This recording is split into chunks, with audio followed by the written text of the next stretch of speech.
Hey, Karyash. Check. Yeah.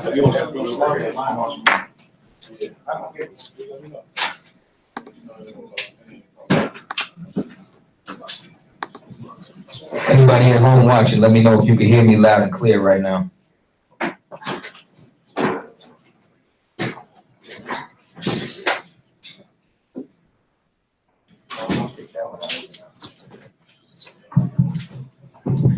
Check.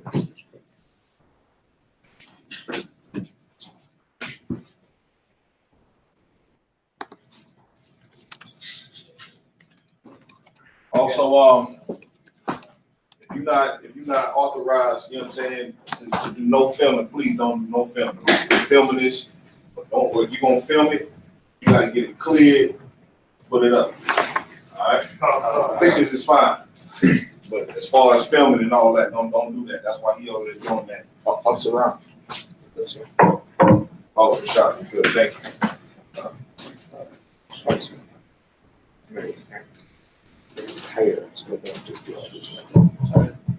To everybody listening at home, we're gonna get started in about 10 minutes.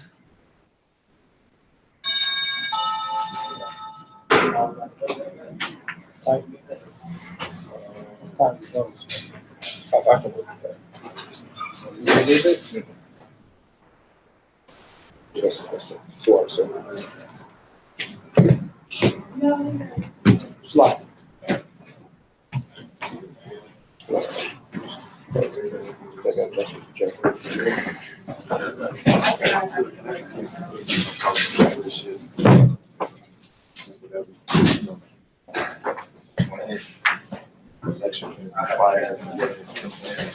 Oh, okay. Seconds away from whatever. Yeah, let me tell you something right now, man. We minutes away, you understand? It's going down. Midwest Fire Weekend. Big up the Captain Quad's heavy hit crew. You know what I'm saying? Listen, if you wasn't here, you missed a life experience. This weekend was going to be amazing, you know what I'm saying? But listen, this is the only official 12 tribes breakdown. You can't get this anywhere else because this is I.S.U.P.K, home of the truth. That's it. That's right. Amen.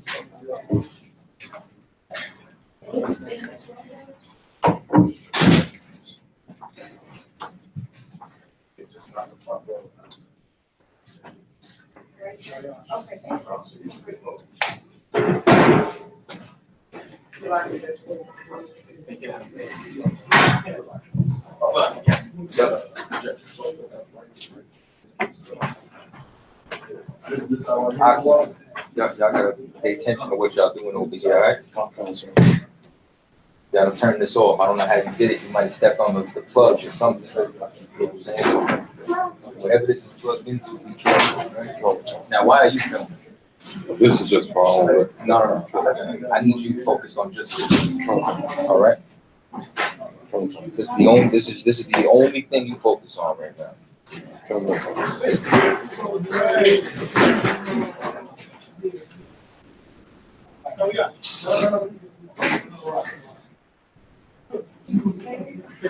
And to all the people at home, this lecture was supposed to be for a $20 donation. You know what I'm saying? So if y'all watching this on Cross the Line right now, you know what I'm saying? Feel free to make that $20 donation to the I.S.U.P.K. You know what I'm saying? Support this school, support this troop. You feel me? Right.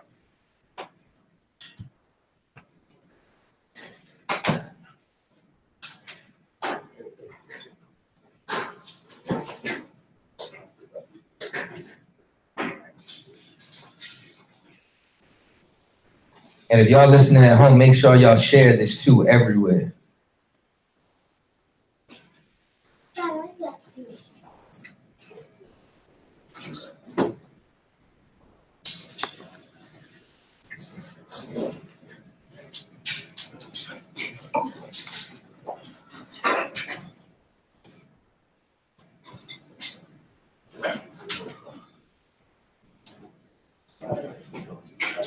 How y'all feeling tonight? Y'all got any good? Everybody had a safe trip? They delayed my flight like 6 hours. I'm telling you. I almost lost my damn mind at that airport.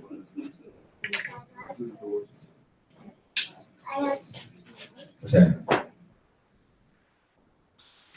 We just gonna wait till 6 and then I'm gonna start. Here's another thing too. I need y'all to have some attention spans. All right. I don't know how long this is gonna be. We booked 4 hours. I try to condense hundreds of years of information and about 50 years worth of research into one small lecture. All right. So bear with me. I'm gonna try to make this as interesting as possible, a little bit interactive. And if there's any time, maybe we'll do a Q&A or, you know what I'm saying, maybe cross the line, because we're going to go right into cross the line radio right after this, all right?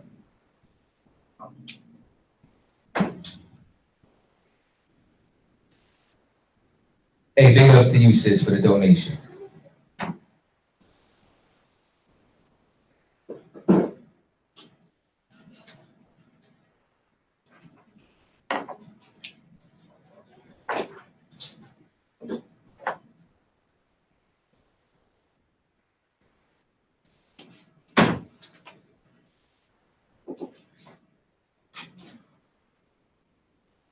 Once again, if y'all in the chat, y'all can hear me. Everybody who can hear me loud and clear, give me a 1 in the chat.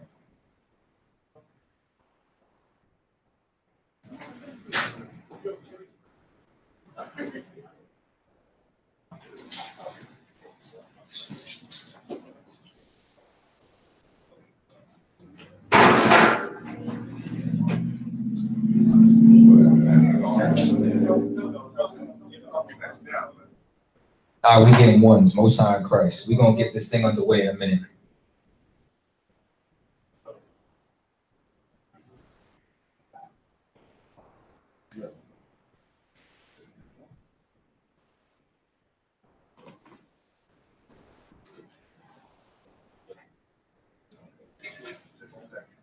You can click that little $sign. There's gonna be a $sign. You could donate right into the chat. If you can't do it from the $sign, make a donation at isupk.com. We appreciate the support.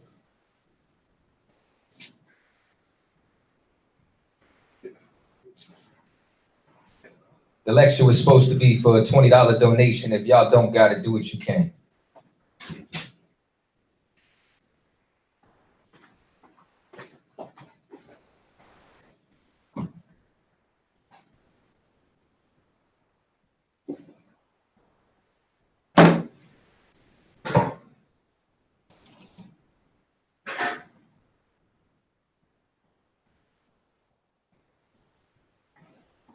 Amen. Most High in Christ.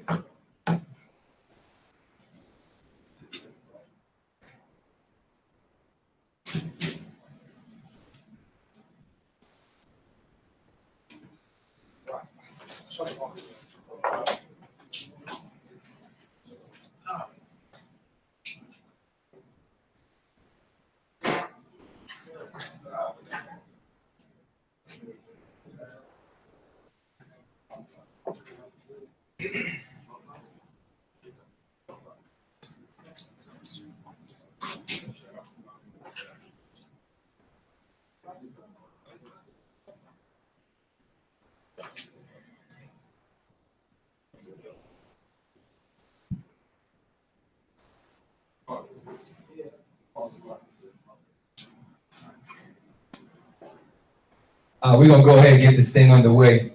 Akim, you mind hitting the lights back there? Babu Kasha? Most High in Christ. I hope the screen's clear enough for y'all at home. Give me a 1 if y'all can see the screen nice and clear. So now, once again, this is a very controversial subject. You know what I'm saying? And it's mainly controversial because there are people who are unlearned and have not studied under Commanding General YAHANNA and I.S.U.P.K. You understand? But what was passed down to us, and this is why this lecture is so important, is because I'm gonna tell you something. When this chart was given to head priest Ariah, it was a vision. We didn't have any of this archaeology. You know what I'm saying? Like all this came later on in time after head priest Yeshaya and them started digging into the archives and pulling this up. Because I'm sure if y'all were watching the class with General Mahimi, he broke down the scripture, the earth shall help the woman. You understand? And the earth opened up and swallowed up all them lies from the dragon, meaning what? All that archaeology that starts coming out. Now, me personally, all I needed when I came into the truth was Genesis 49. I didn't need a damn thing else. I saw Genesis 49, and if you were spiritual, brother, you understand? Like if you could really understand these scriptures, then you're going to see that that's us clear as day. You understand? So now, what comes down to is that all this archaeology, you understand, is just backing up exactly what was said since 1969. Right. So, you know what I'm saying? So I want to say Yahweh Hashem Yahweh Shabbarakatham to all my brothers, you understand? Yahweh Shema Thumb by Shem Yahweh Shah to all my sisters. This is the I.S.U.P.K. 1 West under Commanding General YAHANNA. And I did clap it up, definitely. I want to definitely thank all the generals I harass on a daily basis, you understand, for breakdowns on Hebrew, counseling, you know what I'm saying, all that. You understand? Captain Zaryak, because I was able to study at his foot in order to do lectures with him. So this was a breeze putting this together. I promise you that. You know what I'm saying? And Captain Mawaquad and every brother that operates under him from Captain DeBar Moth all the way on down. You know what I'm saying? So we're going to get into it. Give me the next slide. Next slide. So now, a lot of you are familiar with the curses. You understand that everything that would befall upon Israel if we did not hearken on to his word, if we didn't listen to him. So a lot of times they try to turn around, they try to say that Hispanics and Native Indians and the Indians of the Americas, they do not fit the curses, which is a damn lie. I promise you that. And we're about to prove that today. You understand? That's one of the major identifying markers as to who we are today is the curses that the Lord put on us, unfortunately. Unfortunately, we shouldn't have had to go through none of this, you understand? But it's cursed shall we be in the city, cursed shall we be in the field. Our sons and daughters were given on to another people, and we long for them all the day long. Now, I'm going to be paraphrasing because I'm trying to move through this material. Y'all should know these scriptures. We're in Deuteronomy, the 28th chapter right now. That we served our enemies in hunger, in thirst, in nakedness, in want of all things. Yokes of iron that will put around our neck. You understand? Aki, make sure that your phones is on mute as well, all right? So now, that the Lord brought a nation of fierce countenance from afar to the end of the earth, you understand, which destroyed us. And they do not regard the person of young nor the person of old. Let me get the next slide. All right, I need you just focused on these slides right now, all right? So now, of course, everybody knows into Egypt shall we go again with ships. You understand? Now, what a lot of people don't know is because our history was blurred, was blacked out, whited out, blurred out. Right. Is that the North American Indians went into slavery with ships, starting with the Taino Indians, the Mexican Indians, the Gadites, so-called North American Indians. And I dug it up for this lecture. Right. And you better find it out today. So this is Deuteronomy 28. Y'all know this. Next slide. So now this is a book right here that the blood stay pure. This was a sister who went and did some research. Now remember, one of the other curses is what? We would lose our identity. And also that we would be a byword, you understand, a proverb to all nations. Next slide. So now, what's the number one thing that they like to say? Oh, all the 12 tribes are Negroes. I don't disagree with you. I don't disagree with you in the slightest bit. The problem is that there's only two arguments that I hear against the 12 tribe chart. One of them is colorism. Only slaves argue about color. Only slaves argue about complexion. You go over there to Ethiopian, there's light-skinned Ethiopians, there's dark-skinned Ethiopians. Right. And neither one of them disagree that they're the same people. Neither one of them fight with each other. Neither one of them try to not support each other. You understand? Well, because we were divided and conquered because of our complexion, we do that. But what we're about to find out is that in this book in 2013, she turns around and starts tracing the origins, that it traced back to medieval Italy, where it was a classification of skin color, not race. So when you drop down, it says that in Portuguese colony of Brazil, Indians were called Negros de Terra, meaning Negroes of the land. The Indians were called Negroes originally before they were being called Indians. You understand? That whole lie about Columbus landing in India, or that he didn't know or he discovered America, we're going to destroy that tonight too. Columbus was a Sephardic Jew. He was Jewish. He knew where the hell he was going because of Ezra's. We're going to get into that. Let me get the next slide. So now, what you're also going to see is that there was laws that she started to break out, that the closest Indian cities were guilty of a murder. So at this conference that she had, she turns around and she shares that in October of 1665, according to Henning statutes at large, the laws of Virginia, if an Englishman was murdered, aka the devil in the earth, the so-called white man, the closest Indian town would be held accountable for the crime. So if they was doing that to the Gaddacks, who else did they do that to? They did that to Rosewood. They did that to Black Wall Street. We fit everything. Everything that happened to the so-called Negro inside of America happened to the other so-called Negro inside of America, aka the North American Indian, aka the Puerto Ricans. You understand? Aka the Mexican Indians. Right. These were laws that they created. Give me the next slide. So now, authorities in 1860 assumed that the Nanciaticos had committed a murder. They reenacted Henning statutes and ordered all children under 12 be endangered to the English as servants until the age of 24. The Indians were the Indians were forbidden to return to their home, or they shall be transported beyond the sea to England or some of the islands there and bound for slavery for 7 years. Don't tell me we ain't going to slavery with slave ships. Right. And that's only one instance. That's only when the English was doing it to us. Next slide. The transatlantic slave trade. Histories of the transatlantic slave trade typically focus on those enslaved in North America, and they overlook its southern counterpart, meaning South America. Now, what a lot of fake Israelites try to do, and I say fake Israelites because just because you know you Israel don't mean you got the truth. You understand? Right. So now what they try to do is they try to turn around and say, well, it was the Negroes that was brought to South America. Those are the Israelites, those that were in the maroon colonies. They don't understand that slavery started with us first. So now, was there slave imports from Africa overwhelmingly taken to America and the Caribbean? Absolutely. Were they put in areas such as Brazil, Colombia, and Bolivia? Absolutely. Next slide. You got it? So now, yet, not unlike North America, slavery existed in South America even before African slave importation. Meaning what?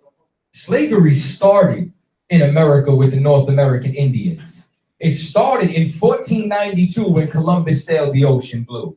You understand? After Christopher Columbus's discovery of the Americas in 1492, much of South America was divided between the Spanish and the Portuguese. When the Europeans arrived in South America, they enslaved the native inhabitants and used them as free.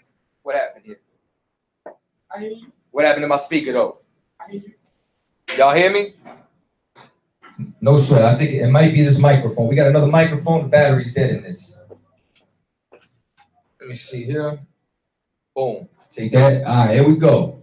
So now, what you're going to see is that we were forced to go into mines and pick cotton and sugarcane and tobacco. You understand? They did the same thing to us. Next slide.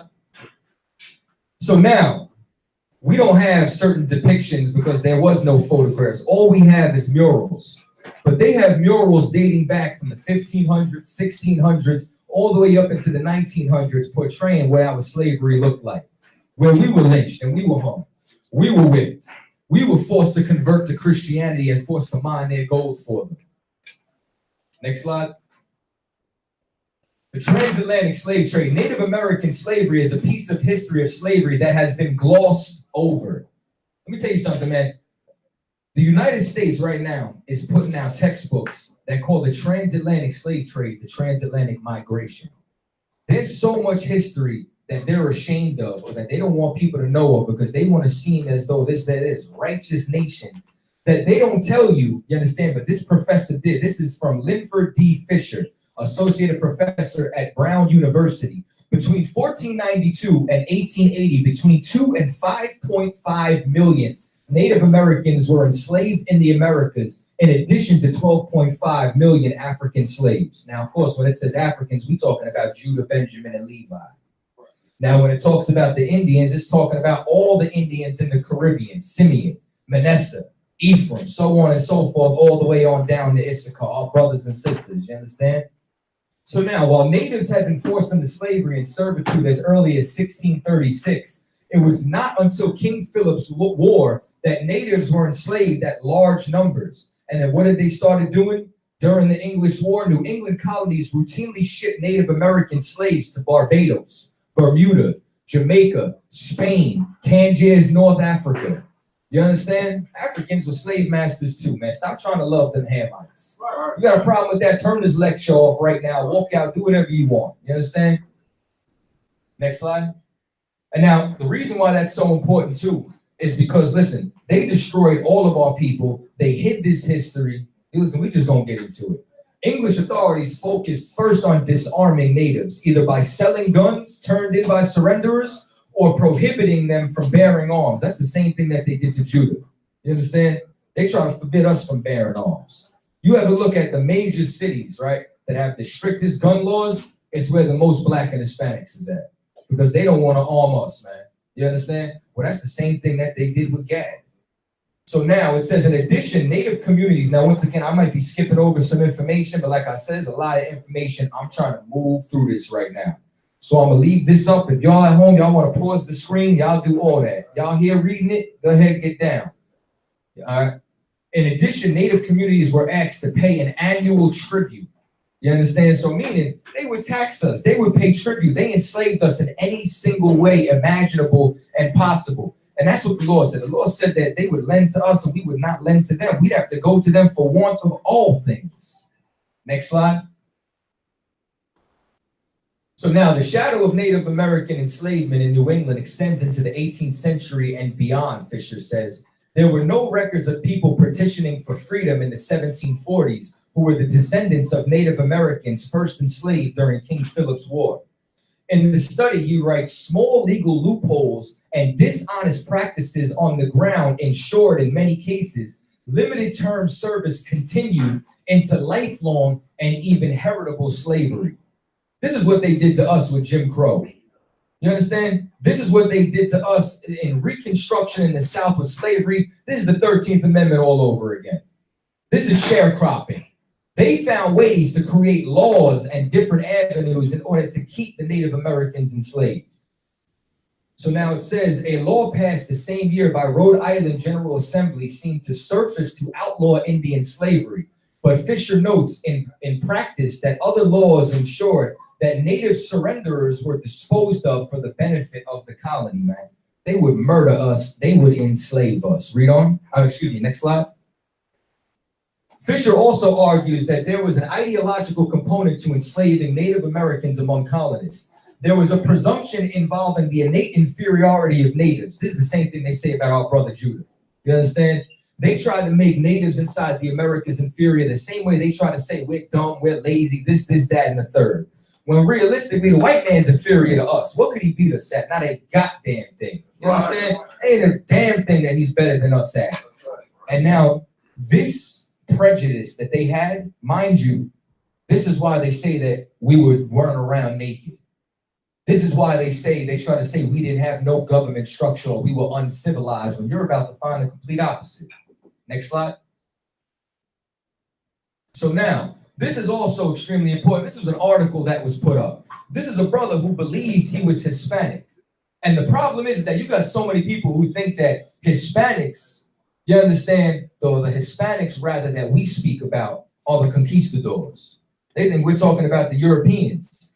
Listen, a Hispanic brother that we're talking about is a descendant of the North American Indians, whether it be in Mexico, whether it be in the Caribbean. And now, this same brother having the last name Cortez or Hernandez, so on and so forth, is no different than a brother having the last name Washington. So now they found this brother in New Mexico. So now this is Lenny Trujillo. And he made a startling discovery when he began researching his descendant from one of New Mexico's pioneering Hispanic families. One of his ancestors was a slave. I didn't know about New Mexico's slave trade, so I was just stunned. So he didn't know. He thought he was Hispanic. He thought he was from Spain. Come to find out, his family was Indians that was enslaved, and they gave him the Hispanic name. They forced Spanish on him. So now he turns around and says, one of the many Latinos who are finding out ancestral connections to a flourishing slave trade on the blood-soaked frontier known as the American Southwest. Their captive forebears, you understand, were Native Americans, slaves, also known as Janeros. So now this is the name that they were called for the slaves. And they start talking about the bondage that they were in Mexico and New Mexico. The revelations have prompted some painful personal reckonings over identity and heritage, but they have also been fueled, you understand, politically charged to debate on what it means to be Hispanic and Native American. We're discovering that our history, we're discovering things that complicate the hell out of our history, demanding that we reject the myths that we've been taught. We've been taught lies, man. You understand? You don't educate a slave. They told us that we were our slave masters. They told us that these were our people, this was our culture. Everything that Judah went through, you understand, Ephraim, Manasseh, and Issachar went through all the way on down. We all shared the same pain. It wasn't like one was hurt more than the other. You understand? And that makes us brothers even in that instant. You understand? And that's something that we got to identify with. We got to identify that we all wearing the same jersey. We're on the same team, and we have a common enemy. We have somebody who's trying to score against us, man, and that's keeping us oppressed inside the barrios, keeping us oppressed inside the ghetto. You understand? Making this look like Chirac. Well, I drove down the block of 79. I was like, this is the goddamn jungle. And it's like that in Newark. It's like that in Spanish Harlem. You understand? It's like that in, well, Roxbury is getting gentrified right now, but it's like that in Worcester. You understand? It's like that around the earth, wherever we are. So now, meaning that you got Hispanics who need to wake up to their identity the same way you got Judites who got to realize that they're not American. We all need to realize who we are. And that's the importance of the 12 tribe chart. That's the importance of this lecture, because we have to come into who we are. You understand? We are the 12 tribes of Israel. Next slide, please. So now, what you're going to see is that we all know about the history of lynchings that took place with Judah. Next slide. We all know that the white man's the devil and he takes pleasure in murdering us. You understand? Next slide. But what we don't know is that this right here was a Taino. You understand? Some people say he was an Arawak. All I know is that this was a cacique. You understand? Meaning a chief over in the Tainos. And this brother right here, they turned around and they're trying to forcibly convert him to Christianity. And he turned around and said, is there going to be more white Christians in heaven? He said, yeah. He said, then I'll go to hell. And then they burnt him at the stake. The same way that they lynched us, the same way they, you understand, the same way they did it to Judah, they did it to us. All of us went through the same things. Next slide. So now this is the unknown history of Latino lynchings. We all know that they did this to Judah, Benjamin, Levi. What we don't know is that they were doing this to Ephraim. They were doing this to Manasseh. They were doing this, you understand, to Issachar. Don't ever try to tell me the Mexicans ain't our brothers, man. Next slide. These lynchings took place in the Southwest U.S. and present-day Texas, California, Arizona, New Mexico, Colorado, and Nevada. These killings were carried out by vigilantes and other masked men as a form of street justice. Tell me that don't sound like the KKK. You understand? So now, these killings were carried out, these killings became so bad that the Mexican government lodged official complaints to the U.S. Council in Mexico, given that its region of the U.S. was at one time Mexican land and it was shared with the Indians. So now what you're going to find out is that they said F us too. You understand? As always. Next slide. Delgado goes on to cite that only some U.S. historians have written about these Latino lynchings and have pointed out that they occurred due to racial prejudice and protection of turf and Yankee nationalism. So now give me the next slide. What you're going to find out is that the reason why we don't know that this happened to us is because, one, there's only a handful of American scholars who covered it, which means what? It was other Latinos and Hispanics who were covering it. So as a result of them covering it, it was written in another language. It was written in Spanish. It was written in Portuguese. So we didn't even have access to it. And once again, this is another point in history that was glossed over. Just like the North American Indians going on slave ships. Just like the Tainos going on slave ships with Columbus. This is all history that they don't teach us because, once again, you do not educate a slave. Next slide.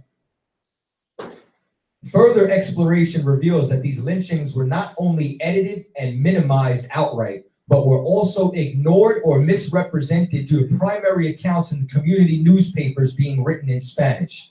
Since very few mainstream historians read Spanish or consulted with these records, they were left to flounder. And it got down to the point where our own people ain't believing. It got down to the point where we started to just think that this was myth and folklore. It's like that, what's that rapper? B.O.B. getting high thinking the slave trade doesn't exist. You understand? It's the same thing. We start thinking that the transatlantic slave trade was a myth. Well, that's the same thing that happened with these lynchings. Next slide. So now, once again, the encomienda system. This is another term for Indian slavery, which is another reason that we don't know that the Indians were enslaved. You look this up, this was something that started off just like sharecropping. They would come, talk to a chief, give him a little bit of resources so that this way he'd be able to go and cut sugarcane. That this way he'd be able to go and mine gold. And then as a result, who would reap all the benefits of it? The Spaniards, the Portuguese, the Dutch. You understand? The devil in the earth, the so-called white man. And then eventually, this turned directly into slavery. You understand? Ultimately forced the natives into slavery. This is what the encomienda system did. And once again, it's no different than Jim Crow. It's no different than what they do to us with the amendments in the damn prison system. You understand? They got brothers right now sewing uniforms for the military for 70 cents a day. Next slide, please. So now, kill the Indian and save the man. You take a look at this. This was North American Indian boarding school. They've been separating our children from us since the beginning of time. It started with the slave ships. Now, we know all about the ICE raids that's going on right now. But what we don't know is that not only did they separate us on the slave ships, not only did they do that, but they created boarding schools where they would rip our children away from us. And look at the first thing that they did. They would cut our damn hair, man. They tried to take away our identity. They knew braids was our culture. You understand? And what they would do is try to hit the reset button. Look how their spirit shifted. You understand? After all the beatings, all the molestation. You understand? Next slide.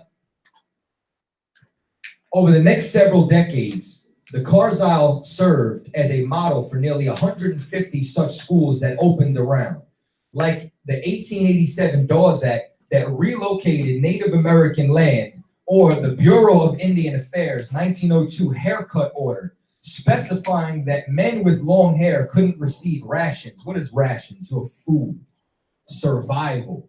So if you do not want to starve to death, you have to cut your hair. You understand?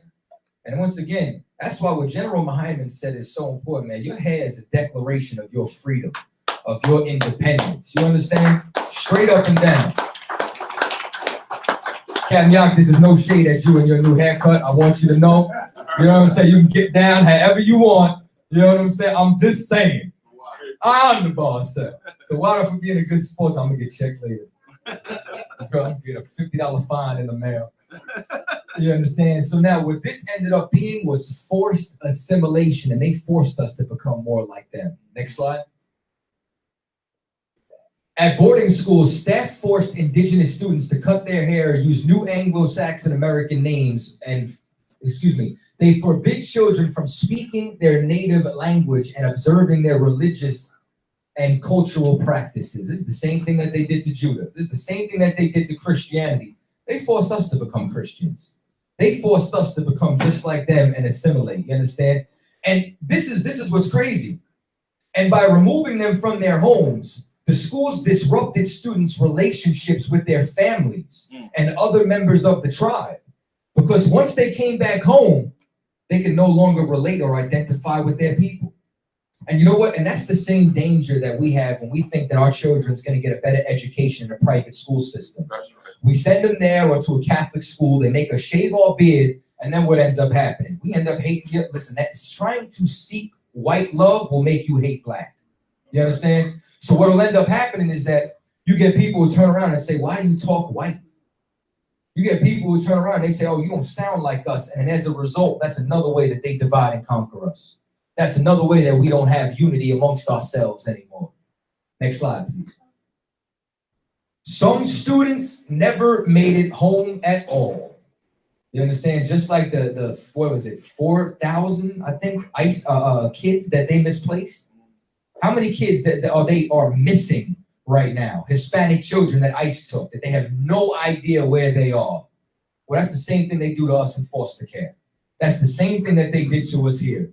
Boarding schools were susceptible to deadly infections like tuberculosis and flu, and schools like Karzai had cemeteries for dead students. So they were finding mass graves of these children or reporting them as runaways. when I'll tell you what was really happening, some of these kids was rebellious. Some of these kids had a spine. And some of these kids fought back and they murdered these kids like they murdered Tamir Rice. You understand? I'm gonna try to chill with the understands that, but that was a heavy point, Cap. I'm trying here. Next slide, please. Boarding schools based off the Karzai model fizzled out in the earlier 20th centuries, but after that, the rupture of Native American families continued in other ways. Native kids are simply being deemed to be in unfit households with unfit mothers. Isn't that the same thing they try to say about us today? Same thing they try to say about us with child services. Don't tell me we're not the same people. We all suffering under these curses. Next slide. So now we getting into it. This is the split in the kingdom of Israel. So now we understand that we all suffer through the same things. Well, if that's the case and they took our identity, then who the hell are we? You understand? Well, we are the children of Israel. Well, how did we get separated? How did we get over to America? Well, it started with the split in Israel. It started because Solomon decided to deal with women from other nations. And as a result, remember what the scripture says. The scripture says if you deal with a woman from another nation, your heart shall, not it might, but it shall turn from the Most High. And as a result, he was not perfect with the Lord like his father David was. Do you understand? And that's what it says right here, as the heart of his father David was. For after Solomon, so Solomon started to worship after their gods. You understand that he did evil in the sight of the Lord. Next slide. Next slide. My God. Next slide. They didn't program me. The kingdom ain't here yet. Yeah, failure to lock you. Oh, all right.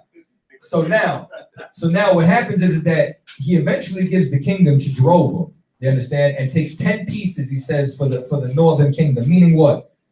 Jeroboam, Ephraim, became the king in the north, the head of the northern kingdom, and took 10 tribes with him. You understand? But he shall have one tribe for my servant David's sake, and for Jerusalem's sake, meaning what? He was a Judite. So Benjamin stayed with him. Now, the whole thing is that, well, what about Levi? Levi wasn't considered a tribe. Now, I'm not saying Levi is not considered Israel. Don't confuse it. You need land. You need to have inheritance is land. Levi didn't have land. Levi's inheritance was the sacrifices of the Most High. So as a result, Levi would be in the tribe of Ephraim, in their land, in Simeon's land, in Issachar's land, in Judah's land, and they would be performing the sacrifices. They would be performing the office of priesthood. So as a result, there was still considered 12 tribes, though there was really 13 because of the tribe of Dan. Now, the thing is with Dan is that Dan didn't go and conquer land to get an inheritance. You read about that in the book of Judges. Instead, Dan ended up moving in with Manasseh, and when we went into the Assyrian captivity, Dan never came out.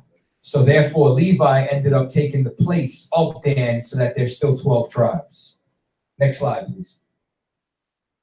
And the priest, so now this is 2 Chronicles, the 11th chapter and the 13th verse. The priests and the Levites that were in all Israel resorted to him out of all their coast. For the Levites left their suburbs and possessions and came to Judah and Jerusalem. For Jeroboam and his sons had cast them off from executing the priest office, meaning what? The Levites were kicked out of the northern kingdom. The kingdom split. The northern kingdom was given to Ephraim, southern kingdom was given to Judah. And then we were so wicked in the northern kingdom that we didn't want the priest there. So we sent the priest. That's why when you come around to the time of Christ, who was the main three people there? Judah, Benjamin, and Levi. Because Levi came down south. Next slide. So what you start to find out as well is they try to say, oh, well, Simeon was there too. Now, mind you, let me explain something as well. That doesn't mean that there was no Judites that left with us. That doesn't mean that there was no northern kingdom that was still in Jerusalem.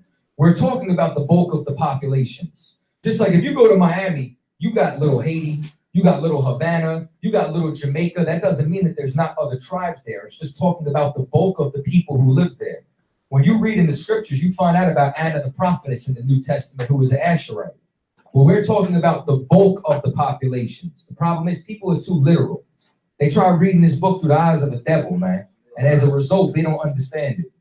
So now what you also start to find out is that the Lord destroyed us. You understand? There was a long season that Israel had been without a true God and without a teaching priest and without law. And during this time period, let me get the next slide. During this time period, what ended up happening is that, and he gathered Judah and Benjamin and the strangers with them out of Ephraim and Manasseh and out of Simeon, for they fell to him out of Israel in abundance. So now, meaning when you start reading these scriptures in 2 Chronicles, you find out that Simeon, although he was in the south, once all this started going on, and then we ended up leaving the Lord, Simeon came up north with us. And the borders of Israel ended up completely changing. Next slide. So now it gets into the exact split. So what you start to see is that the northern kingdom, you understand, was not only Israel, but the land was starting to be called Samaria. And what happened is that we ended up doing evil in the sight of the Lord. So now what happens is Shalmaneser comes and he ends up having us pay tribute. And now while paying tribute, this is also why the scripture says that Ephraim is a silly dove. Because what you'll find out is that he ends up, and the king of Assyria found conspiracy in Hosea, for he had sent messengers to the king of Egypt. We, instead of turning to the Lord like we did in ancient Egypt, we said, all right, these Assyrians, they starting to get serious with us. They want too much. Let's go try to make allies with Egypt. So we became a silly dove because, you understand, we were a lovebird. We wanted this oppressor, we wanted to trade it for this one. Same thing we do with the Democrats or the Republicans. You understand? So now, then the king of Assyria came throughout all the lands and went up to Samaria and besieged it 3 years. And this started what was the initiating move of the captivity of us going into Assyria. Next slide. So now in the 9th year of Hosea, the king of Assyria took Samaria and carried Israel away into Assyria and placed them into Halah and the harbor, and the river goes on. You go look where these cities were, you'll find out that there was Israel in these borders. You understand? So now, for it was that the children of Israel had sinned against the Lord. So we sinned against the Lord, and then the Lord ended up removing us. So it says, and we walk not in the statutes, and we walked in the statutes of the heathen, whom the Lord cast out from before the children of Israel, and of the kings of Israel which they made. Next slide. Therefore the Lord was very angry with Israel and removed them out of his sight. So what he ended up doing is, because we broke the law, statutes, and commandments, he ended up rejecting us and he cast us out. And the northern kingdom was now moved into Assyria. Next slide. So initially, this is what the kingdom of Israel looked like. We were unified, but we were all given a certain land for inheritance. Ephraim, Manasseh, Issachar, Reuben, Gad, Manasseh, all on this side. And here's another thing too. The reason why Reuben and Gad never crossed the Jordan is because they like to follow cattle. And they like to raise cattle and use that to live. That's just like the Gadites following the buffalo. They stayed on this side because it was a lot of plains. It was like the Plains Indians inside of America. You're going to find out all throughout this that these spiritual attributes fit, you understand, the North American Indians, so on and so forth. Next slide. So after the kingdom split, it started to look like this. Judah in the south, Israel in the north. We messed up with Assyria. Really, we messed up with the Lord. So the Lord sent Assyria to mess us up. You understand? And then we were taken away into Assyrian captivity. Next slide. Is there any proof? You damn right there is. This is the black obelisk of Shalmaneser in the British Museum. This is the tribute of Jehu. That is the tribute of Jehu, the house of Omri. The Assyrians kept records of what they did, who they put in captivity, who they destroyed. And that's why they found this artifact that lines up directly with what the scriptures say. Next slide.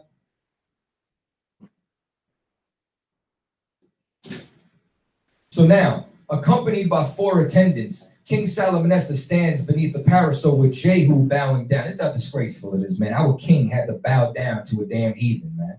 You understand? And this was carved in there. And this is in the scriptures. Next slide. So now, 5 Israel. Now, before anybody says something, I couldn't fit the 5 on the damn screen. I know there's only 4 up there, all right? But if you go and look at the whole obelisk, you're going to see 5. So now, what you start to see is you start to see the tribute that they were paying. These are all copper tins, and it's all filled with precious metals and rubies and gold and silver. All the things that they brought because we were paying tribute. And when we stopped paying tribute, that's when they locked Hosea up, besieged the northern kingdom, and then took us on over into captivity. And this right here is them taking us into captivity. Next slide. So now, This is one of my favorite scriptures. Second Ezra, a scripture that so many fake Israelites do not understand. You understand? So these are the 10 tribes those are the 10 tribes which were carried away prisoner out of the land at the time of Hosea. Hosea is the Greek transliteration of Hosea. So Hosea the king, whom Salmanasseh, the king of Assyria, led away captive. He carried them over the waters because remember, they took us into the riverlands. They took us onto the borders of their empire. You go into history, you'll find out they put us in the military and we would defend them from foreign invaders. But they took his counsel amongst themselves that they would leave the multitude of the heathen and go forth into a further country where never mankind dwelt. Well, where was the place that never mankind dwelt? Name somebody who was here inside the Americas besides the North American Indians. Nobody. You can't tell me they went into Africa. Africa was already inhabited by Ham. Y'all want to talk about how much y'all love Kemet so much, act like Kemet was the first damn civilization. Africa was inhabited from north to south. You understand? So now, that they might keep their statutes, which they never kept in their own land. This is why you find fringes with a border of blue on all the garments of the North American Indians. This is why the oldest 10 commandments is found where? Anybody know? Not you, Cat. What's up? Mexico. New Mexico. Get a brother hand. You know what I'm saying? They were found in New Mexico, the Los Lunas stone. And that's not the only place that they were found because we came here with the intent of serving our power. And they entered into the Euphrates at the narrow passage of the river. The narrowest part, the narrowest part of that river is what? Is at the very mouth of it, where it opens up into the Persian Gulf. And then we came over here into the Americas. So now, it says, for the Most High showed them signs and held still the flood till they were passed over. For through that country there was a great way to go, namely 1.5 years, and the same region called Arsareth. So now, is Arsareth Turkey? Hell no. You understand? Arsareth is, we're going to find out. Next slide. I'm going to show you right now. I'm going to give you a source. Everybody should know this book. If not, this is Lost Tribes and Promised Land by Ronald Sanders, some fake Jew. You understand? And he goes and does this history. And in this history, you start to uncover who the true Jews are, who the true Israelites are. Next slide. So now, a striking element in Columbus' geographical religiosity is his intense abiding and interest in the 4th or 2nd book of Ezra. Where you're going to find out, you understand? Now, I might get into this another time. I don't have too much time. I'm trying to move through this, right? But Columbus was not from Italy. Columbus was from Spain. His last name was Cologne. So now, while they were in Spain, during the time of the Inquisition, Sephardic Jews were getting cast out of Spain. So as a result, you had things called conversos or new Christians. So during this time frame, they were trying to find a safe haven to practice their so-called religion, meaning their identity that they stole from us. And he converted to Christianity. And on this journey, you can read a couple of books, Hope Sails, The Secret Voyage of Christopher Columbus. I'm going to try to list some of them later. Even inside this book, it breaks down that Columbus was actually Jewish and that he was trying to do 2 things. Find the other tribes because he believed that because the prophecies, they would have all the riches. And then also so that he would find a safe haven so that this way those Jewish people would stop being persecuted from Spain and Portugal during the Inquisition. So he became obsessed with where the lost tribes went. Next slide. Contrary to legend, Columbus did not sail to prove that the earth was round. Most educated Europeans and mariners already knew that. Columbus estimated that the size of the Atlantic Ocean from reading his Bible. He had read in the 2nd book of Ezra in the Apocrypha that God created the world in 7 parts water and 6 of them dry land. So meaning what? There was 5 continents that they knew about. They knew they were missing a continent because they read the Bible. Next slide. Well, somebody might say, how many continents are there? If you went to school in the United States where they do not educate us at all, you were taught that there were 7 continents: Africa, Antarctica, Asia, Australia, Europe, North America, and South America. But using the criteria defined above, meaning in the article that I pulled this out, many geologists, meaning geologists from other parts of the world, say that there are 6 continents, just like the Bible said. So Columbus was reading this and he's like, there's another landmass that nobody dwelt at except for who? Those that were in Esdras. You understand? The 10 tribes which came over to Arsareth, which what is Arsareth? Next slide. So now it's breaking down that he was also studying this chapter. And he talks about how he held the waters for them and they traveled another year and a half to a region called Arsareth. Evidently a Greek corruption of the Hebrew, which what they want to say, Cap's going to laugh, but Aretz, which is Arataza. You understand? Arataza meaning earth, land, or another country. It's the Greek transliteration, just like earlier when you saw Osei, which is really Hosea. Arsareth was America, man. Next slide. So now, out of all the interpreters that Columbus could have brought with him, what do you think the language was? Let me hear it. Hebrew. There was only one interpreter that he brought with him, Luis de Torres, a so-called Jew who had occupied a position under the government. He was fluent in Hebrew because Columbus knew who the hell he was going to see. He knew who he was going to find. Right. Next slide. So now, I don't know, Chaataza. What about the Bering Strait? If I may. Nobody said no. The Bering Strait is bullshit. That's right. You understand? That is a goddamn lie from the devil in the earth. So now the Bering Strait myth is not so much science as it is politics. Much objective modern science in the past several decades has even suggested that it is highly questionable if there ever was a so-called land bridge or ice bridge, as some have defined it. Yes, that's right. From an in-depth, intensive, non-politically affected, and unbiased scientific study of the Earth's history, countless scientists, mostly non-American, you starting to see a pattern here? Mostly non-American have concluded that there most likely never was a land bridge. Most U.S. history books and many other books written about the North American indigenous people began by propagating the Bering Strait myth, telling the silly story of thousands, even millions of early First Nation people migrating from Asia across the so-called land bridge, the Bering Strait. Next slide. We're going to destroy this today. Also known as the Bering Strait, the theory of Beringer theory, the land bridge theory, has been widely accepted since the 1930s. The idea was first postulated in a rudimentary fashion, meaning what? No science at all.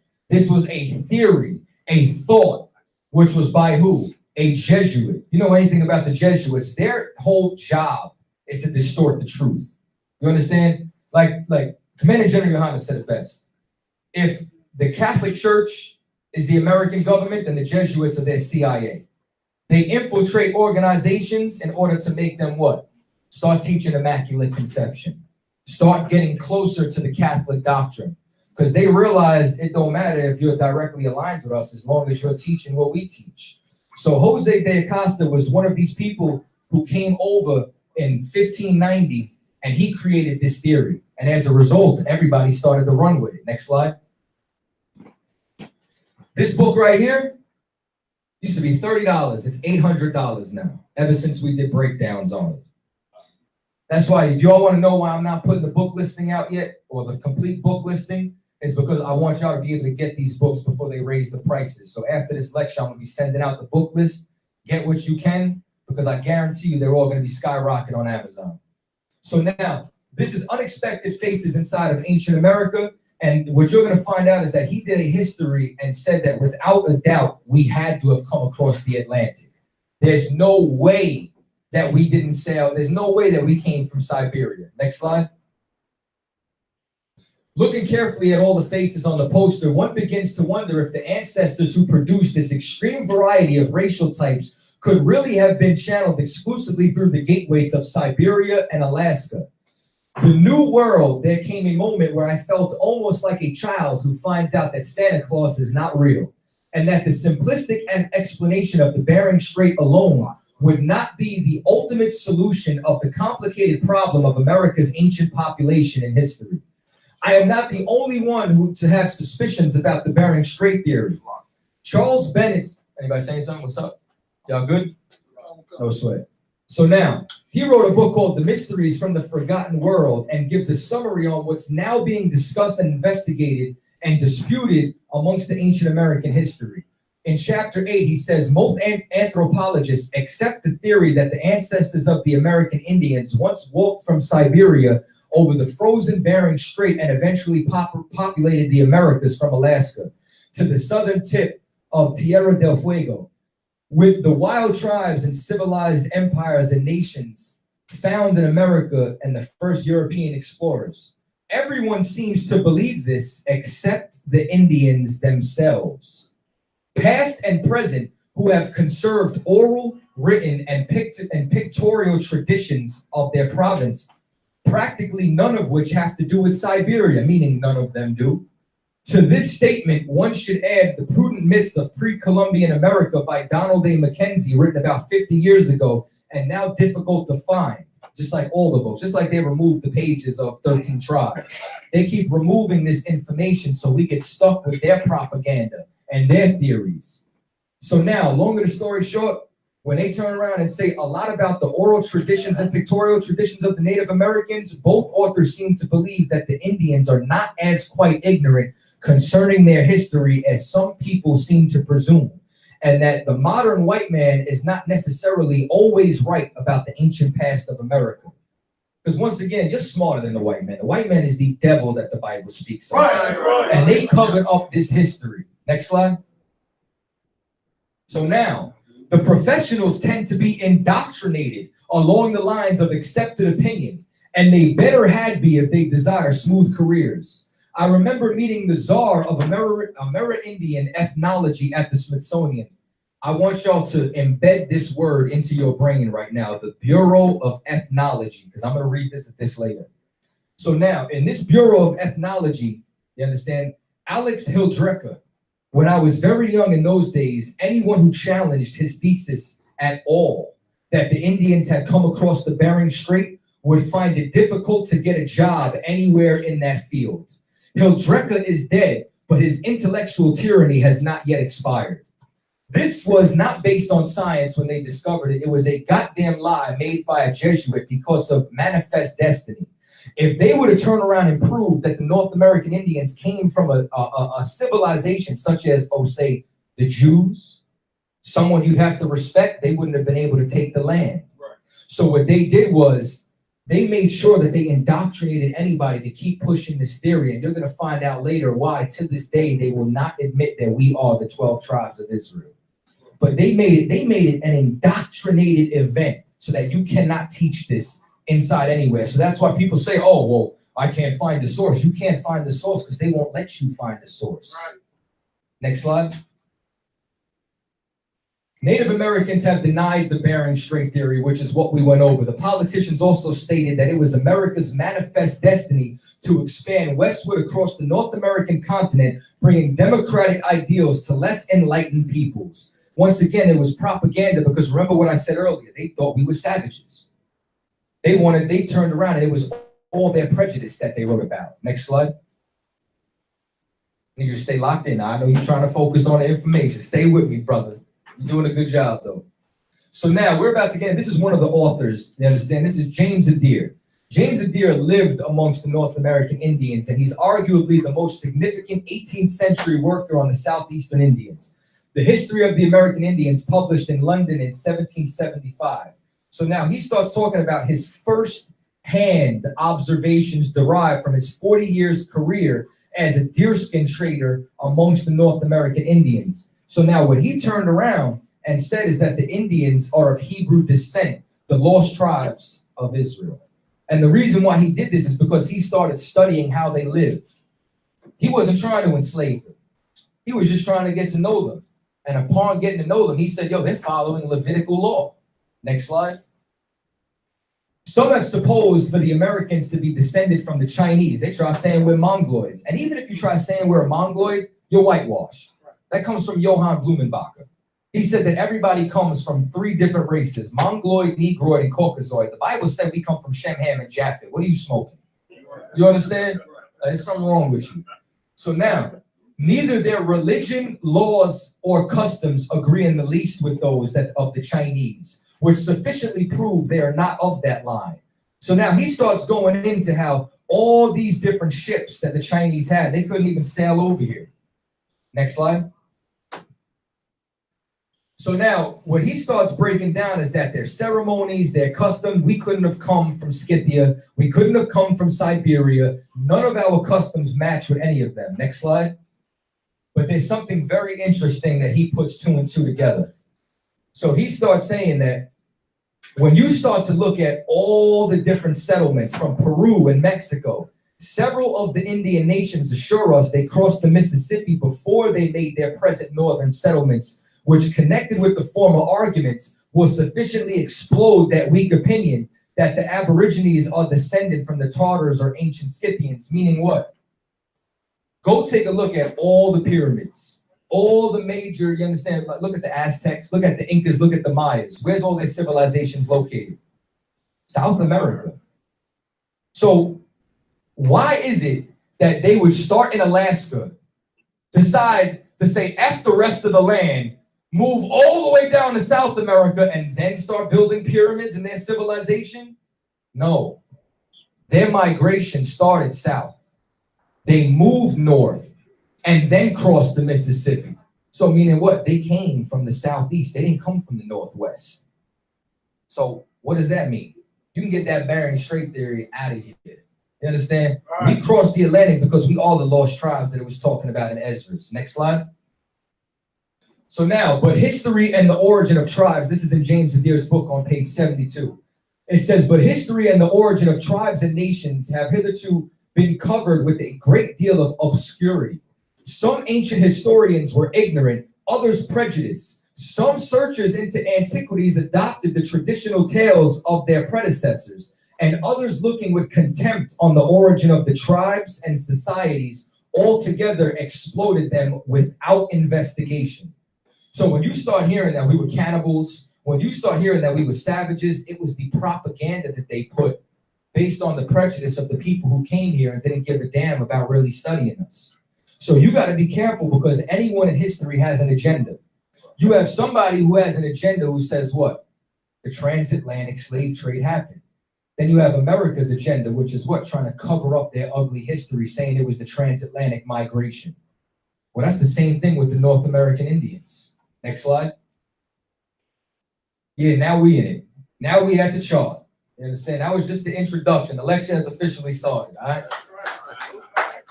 Give it up. Osan first. So now, when you go to Genesis 49, if you want to, like, for example, everybody knows that America's Babylon. Christians won't argue that. When I say Christians, I mean fake Israelites too. How do we know that America is Babylon? Because of the spiritual attributes, because of the blueprint that was left inside the scriptures, which identifies it as America, because they correlate and line up. Well, this was our treasure map. This was our identifying markers for know who the hell and what the hell we would be doing in the last days. This is Genesis 49:1. And Jacob called unto his sons and said, gather yourselves together, that they may tell you that which shall befall you in the last days. We're in the last days right now. Nobody will argue that either. So these prophecies have to be concerning today. Gather yourselves together and hear, ye sons of Jacob, and hearken unto Israel your father. Next slide. So now, I'm going with Ephraim, Manasseh, and Simeon. When we talk about Joseph, we're talking about Ephraim and Manasseh. So we're talking about Puerto Rico, we're talking about Cuba, and we're also talking about Hispaniola. Now, I'm not going to get into Simeon just yet. I'm going to break him down later. You understand? But the archaeology that I'm about to bring out has to do with the Caribbean. So that's why I'm linking these three together, all right? So now, Joseph is a bow, even a fruitful bow by a well, meaning what? That he's a tree, he's fruitful. And now he's by a well, meaning what? Water, just like Ephraim was by the islands. You understand? He's letting you know that these Indians, these people out, the tribe of Ephraim was going to be by a water supply. You understand? So now, whose branches run over the wall, meaning what? It's just like the scripture says that Ephraim is a cake not turned. You understand? Ephraim started to mix himself with all these other people, all these other nations. And that's a history that we've had inside these different captivities. The archers have sorely grieved him and shot at him and hated him. That's the so-called white man conquering Puerto Rico, conquering the Bahamas, conquering Hispaniola. And I didn't have enough time. I had so much things that I wanted to put in here, but one of them was some of the ships and navigators, if they wanted to know how to get to the next island, all they had to do was follow a trail of floating bodies. That's how many of them they were killing. So now, but his bow abode in strength, and the arms of his hands were made strong by the hands of the mighty power of Jacob. So now you start to see that, you understand, like Ephraim is somebody who's noted for being strong and strengthened, even by God the Father, who shall help thee, by the Almighty, who shall bless thee with the blessings of heaven above, and blessings of the deep and under that lieth, blessing of the breast and of the womb. Meaning, like, let me tell you something, man. Like, my father got 5 kids. He told me some of them got pregnant through birth control. You understand? Like, I'm telling you, like, he like Ephraimite or something like that, we hunger sister. She might get pregnant. Straight up and down. I'm telling you. Sneeze too close to you. You know what I'm saying? I'm on child support. Crazy. So now the blessings of thy father have prevailed above the blessings of thy progenitors, meaning that this is a tribe, which is why they ended up becoming, you understand, the head of the northern kingdom, because of the inheritance, because of the blessings that they had. Next slide. So now, the next publication, which we will discuss, will be a piece of 19th century literature by some German, I don't know how to pronounce his name, Kaiserling, whatever.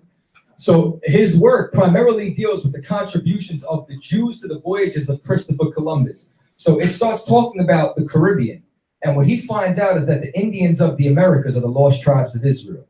And the main focus is on the Taínos and the Arawaks. So now, once again, we're talking about Hispaniola, the Simeonites, and we're talking about the Taínos, the Caribs, the rest of the Arawaks, meaning what? We're talking about Ephraim and Manasseh on Cuba and Puerto Rico. Next slide. This is the book, if any of you want to know. This is what he wrote. Christopher Columbus and the participation of the Jews in the Spanish and Portuguese discoveries. Next slide. This is a letter that was, this is a translation of a primary source. There was a conquistador, Portuguese cat, that he turned around and he started studying the North American Indians. He started studying the Indians of the Caribbeans, and this is what he found. The language of the Indians in Hispaniola, Cuba, Jamaica, and the adjoining islands, he contends that it has many resemblances to Hebrew. So he starts breaking down all the different words that all line up with Hebrew.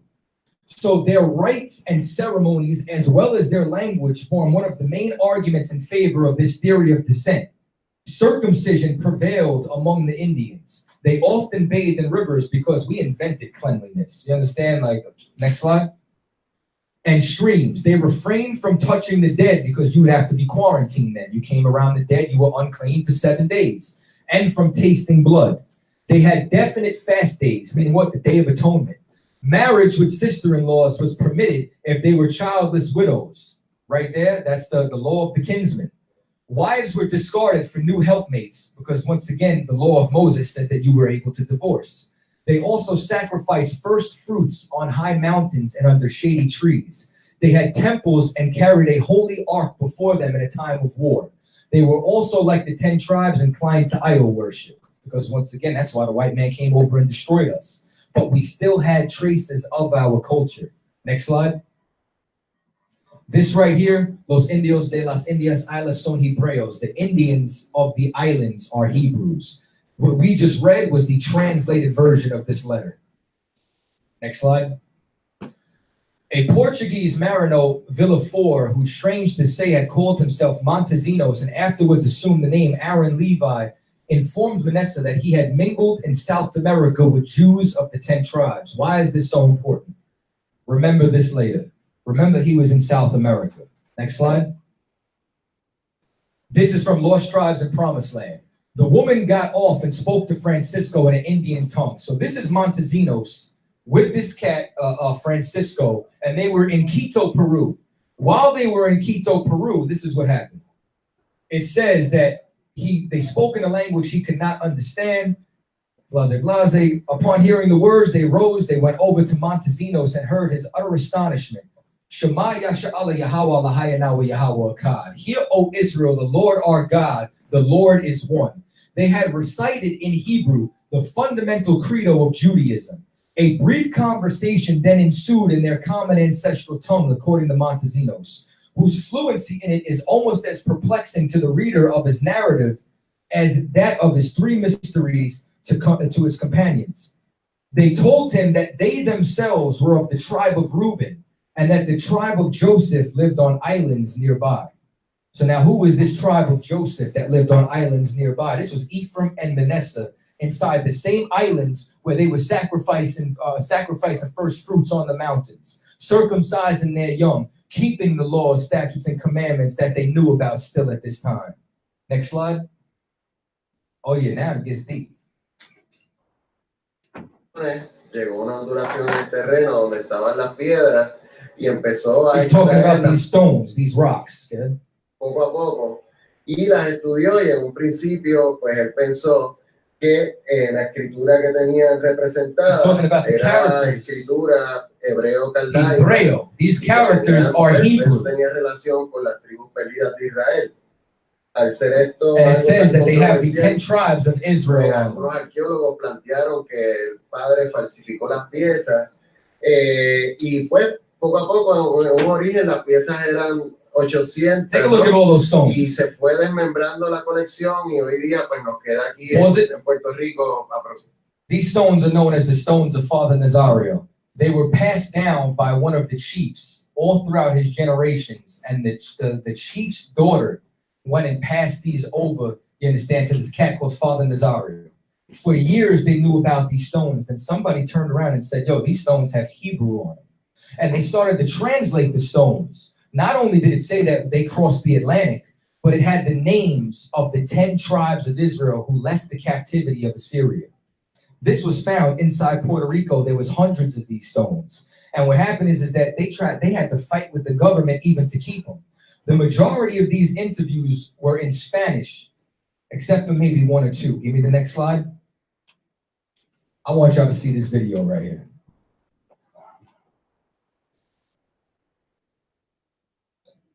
A friend of mine, he is a director, a curator in a museum in France, you know, because Alphonse Pinard took some pieces to different museums.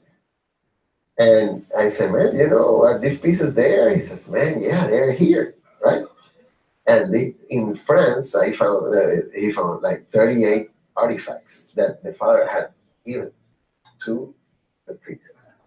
So but he writes to me, hey, but the stones say Hanoa, Puerto Rico. Hanoa, Puerto Rico. You know, Hanoa, what's Hanoa? You know, like I've been researching Hanoa.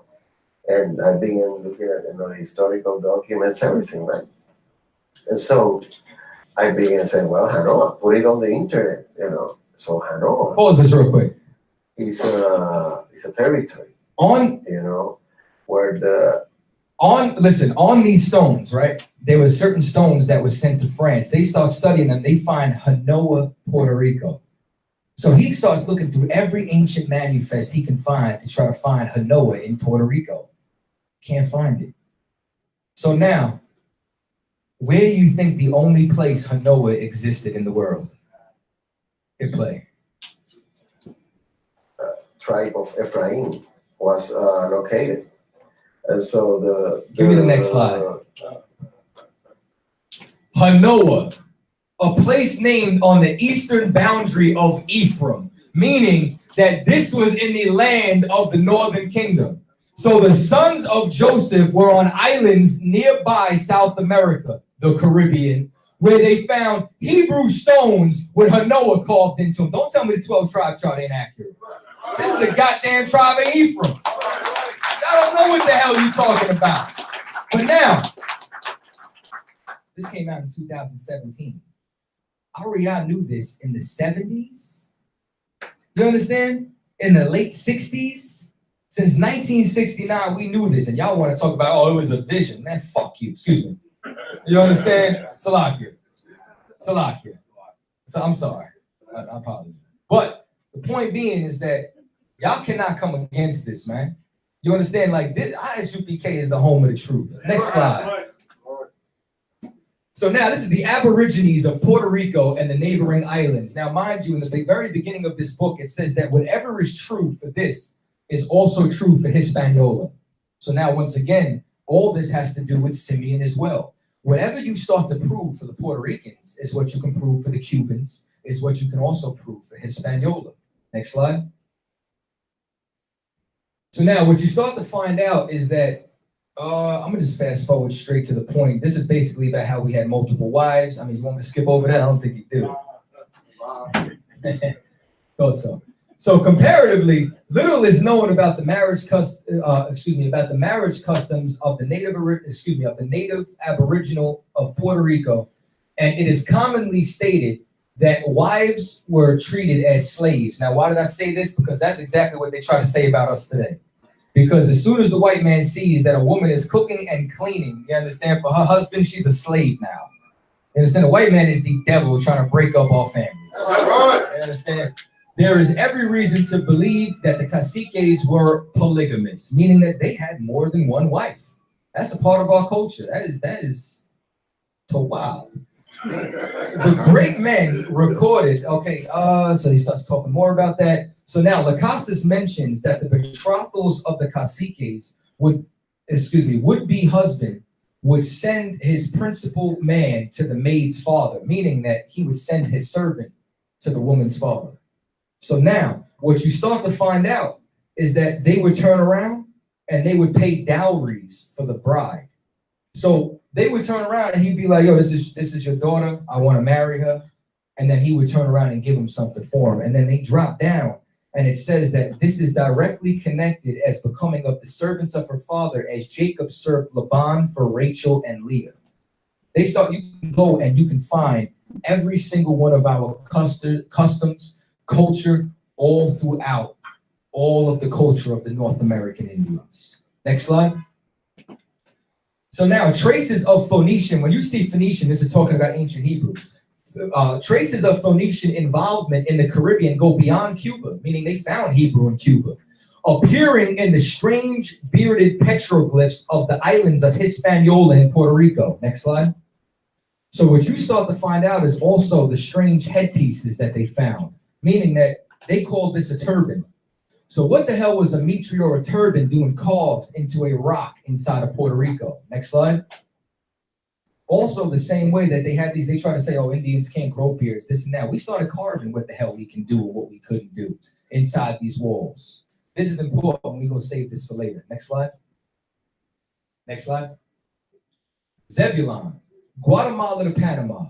Zebulon shall dwell at the haven of the sea and shall be as a haven of ships, and his borders shall be unto Zidon, because Zidon was a great ship haven. It was comparing Zidon to what? To the Panama Canal. Remember, this is where we would be in the last days. When you go and take a look at Guatemala to Panama, this is a major shipping route, giving you the identification of who these people are. Next slide.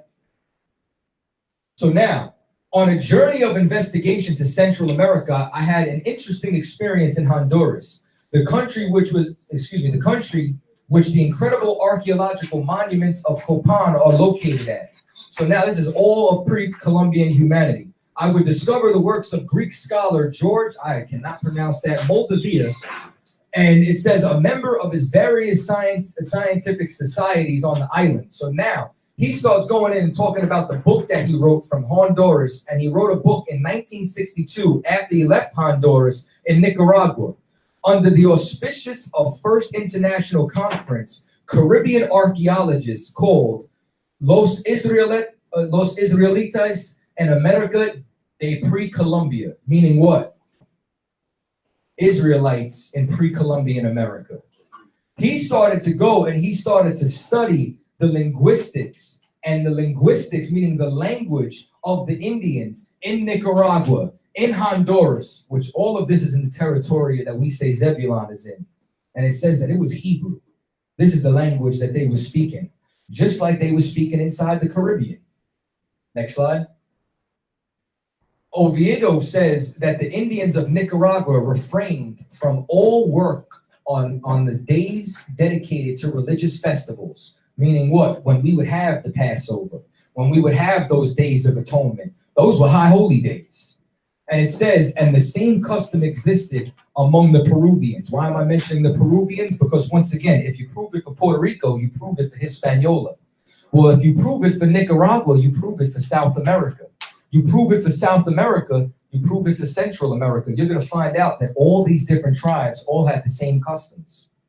that it was very probable that the Sabbath day of the seventh day was known in some parts of America. Meaning what? Every 7 days, the Indians would rest from work. Original Indian traditions recorded in the province of Guatemala. Well, remember, Guatemala to Panama, we're talking about Zebulon, was in early stages colonized by the Jews who assumed these names. So they're saying that these original people in antiquity, pre-Columbian, and this is in the Antiquities of Mexico, 1830, these were Jews. Next slide. So now, and here's something else, man. You understand? And this is what kills me. They always try talking about, where's Brazil on your chart? Well, it's right in between Colombia to Uruguay. All you needed was a map to see Venezuela, Peru, Bolivia, Brazil, Paraguay, Uruguay. This is where the tribes is at. You understand? But right now we're talking about Nephthili. You understand? So we're talking about Chile to Argentina. So now Nephthili is a hind let loose. He giveth goodly words. Y'all ever see a deer just run free? You understand how wild they are? That's like them running up and down that soccer field. Well, let me talk to you about some good words as well. Next slide. How many of you are familiar with Galvarano? Nobody? Galvarano was a Mapuche from Chile, right? And what happened is that, you see this? He went and bucked up against the Spaniards. So they turned around and they chopped off one of his arms. He said, yeah, take my other one too. Yo, we so stubborn, ain't we? It's crazy. Next slide. Well, he had some goodly words, and he went back and he waged a war council. And in that war council, yo, Akio, you see this? Even though he had nubs, you understand, this is a hind let loose. He strapped blades to his arms and went and fought the Spanish. Gangster. Next slide. So now, well, is there anything else for Chile? Let's find out. The Reverend W.M. Smith, a Presbyterian minister among the Indians who had finished translating the New Testament in the Mohegan language. Mind you, Mohegan language, the Mohegans are the Creeks. The Creeks are the Seminoles. So once again, what was Reuben speaking inside of South America? Speaking Hebrew. So now when they migrated up north, they were still speaking Hebrew. So when they started studying the Mohegan language, he told the writer for years and labored to make the paradigm of the Mohegan verb.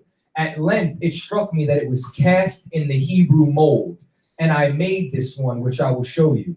It was printed on a large sheet. Any Hebrew scholar would once recognize the suffixes and affixes of the Hebrew Bible. At the time the writer heard this, Mr. Smith was in Albany superintending the publication of the Mohegan Testament. Several years before that, the writer had seen the grammar of the Chilean language, and the verb was cast in that Hebrew mold. So now we start to see that we're finding Hebrew artifacts in the Caribbean. We're starting to see that from Guatemala to Panama, they're speaking Hebrew, keeping the Sabbath. And then when we come back down to South America and Argentina and Chile, they're speaking Hebrew as well. Don't tell me, man. Don't tell me a goddamn thing. So now, it says, very true, but let it be remembered on our side that Hebrew immigrants had been in America 500 years before Christ. And of course, the Mexicans are descendants of the Hebrews. If that be true, then the Chileans are. Because every time they compared the Chilean culture to Mexican culture, it was identical. You understand? So now it also starts to say, and this is another thing for anybody who tries to talk about the Lashon Kodash. When they started to talk about the language in Mexico, they told the writer that the language of the Mexicans was a very jingling language, a great many consonants and few vowels. I should just drop this mic and walk out right now. Give me the next slide. Asher, Colombia to Uruguay. So now, once again, Colombia, Brazil, Peru, Bolivia, Paraguay, Uruguay, Venezuela, so on and so forth. It says, out of Asher his bread shall be fat, and he shall yield royal dainties. When you go and you look at where all the cocoa's coming from, all the resources, all these different fruits, all of it comes from these lands, you understand? Like, they have an incredibly, you understand, rich, fertile soil and all that. And this is supposed to be what? The lands we would be in the last days. Next slide. Now, here's something else that I want you to do. Don't get caught up in so much of these borders that you see today. Because realistically, all of this belonged to Asher. All of this belonged to Asher because this was the Incan Empire. The Incan Empire was, the capital was in Peru. And then it stretched all the way on down into the tips of Chile and into Bolivia. And then these people migrated and went over into all these different lands. Next slide. So now, actually, the Indians did appear to keep certain parts of laws in certain area. The Incas. So if we're talking about the Incas right now, we're talking about the tribe of Asher. The Incas held a festival in March similar to the Passover. The Yucatan Indians practiced circumcisions. Mexicans and Indians had eternal altar fires. If you know anything about the temple, we had fires that would never go out for our sacrifices. And they want to say we can't have a fire on the Sabbath, like we're smoking crack. So now it says the eternal altar fire. Some Nicaraguans, so now this is why I went in this order, because you're going to start to see. They compare Mexico down with the Incas all the way on back to Central America, you understand, would not allow women who had recently given birth into the temples. Why? Because if a woman gave birth, she was unclean for 30 to 90 days, depending on the gender of the child. So other parts of the law observed at various places who says that men should not sleep with women who had recently given birth. Once again, that's another part of our customs. You can't sleep with a woman who's unclean. If a man slept with a slave, both were whipped. Adulteresses were to be stoned. That is Old Testament. You understand? So now, and it says, and a widow must marry her nearest male relative. This is the same thing that they were doing in the Caribbean. They were keeping the law of the kinsman. Next slide. Matter of fact, go back. Salakia. How could I forget? It says the Indians did retain a few Hebrew words, such as the Yucatan, Mexico, and Peru.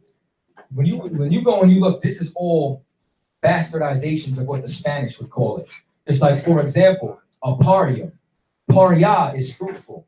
Paru, paria, fruitful, fertile. These are all the things we named all these lands. Same thing with Brazil. Brazil comes from Barzal because of all the metals that they got there. Barzal is iron. That's right. Next slide. So now, I shall speak on somewhat the scores of the diverse opinions which have been taught and declared in what countries is thought the 10 tribes are. Hispaniola, Dominican Republic, the island of Cuba, the continent of America, Panama, New Spain, which is Mexico, and Peru. Like, how many writers do you need? How many sources? How many artifacts that they're all saying the same thing about our people? Next slide. Like the Jews, the Indians offer their first fruits. They keep their new moons and feast. Now, once again, you're starting to see a pattern here. What they do in the Caribbean, they do in South America. What they do in South America, they do in North America. If you prove it for one, you prove it for all. They did these comparative studies on the Caribbean and with South America. That's why these writers and explorers who were going all over, this is what they were finding. So now, once again, these are all the different writers of Peruvian antiquities and what they were doing. So now, in some parts of North America, circumcision is practiced. There is also much analogy between the Hebrews and the Indians, that which concerns various rites and customs, such as ceremonies of purification, the use of bath, fasting, and the manner of prayer. The Indians likewise abstained from the blood of animals. You starting to see that everywhere we did this? Next slide. What's that right there? It's the Star of Moloch. Listen, man, we rocked the Shield of David throughout all our generations. This is an artifact that was taken from Peru to a museum out in Seville, Spain. Matter of fact, man, Officer Zaka War sent me this information out of New York, man. You understand? We're really New Jersey, Newark, New Jersey. That's my man, Fee Grant, right there. He helped me with some of this research. And he sent me this shield. This was a bowl that they made. You understand? Next slide.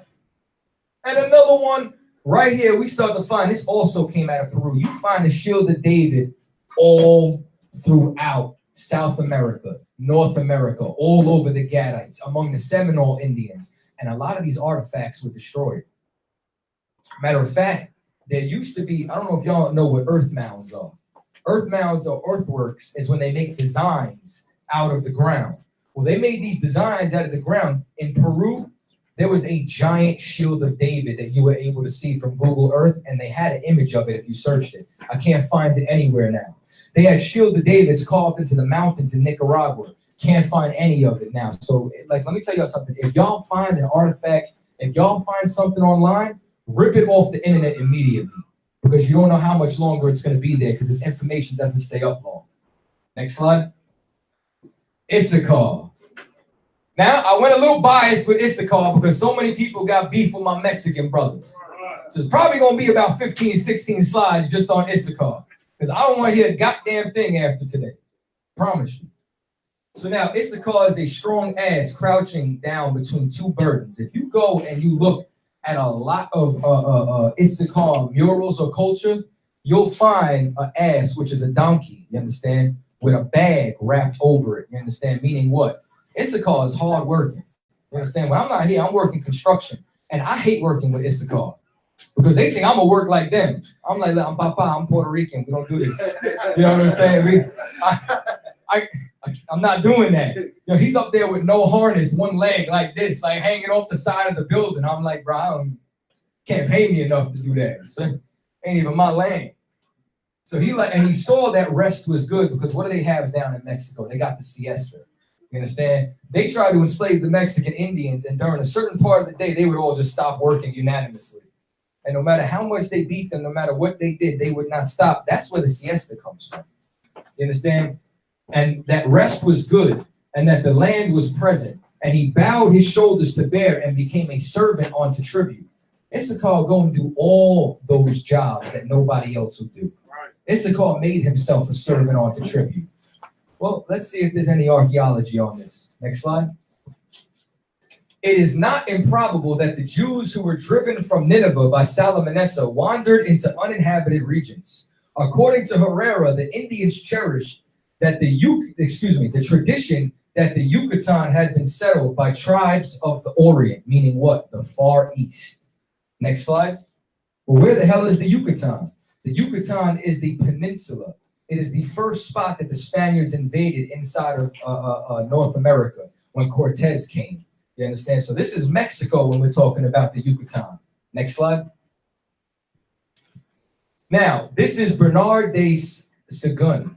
It says Bernard Sahagún was one of the very first preachers in New Spain, which is Mexico. He was also a Franciscan Spaniard who spent 60 years among the Indians. He acquired a great proficiency in the knowledge of the Aztec language and history. Sahagún, amongst his many works, most famous for his volume compilation, General History of New Spain. One of the many facts of this Franciscans that he brought out is in support of the Aztecs being one of the lost tribes of Israel.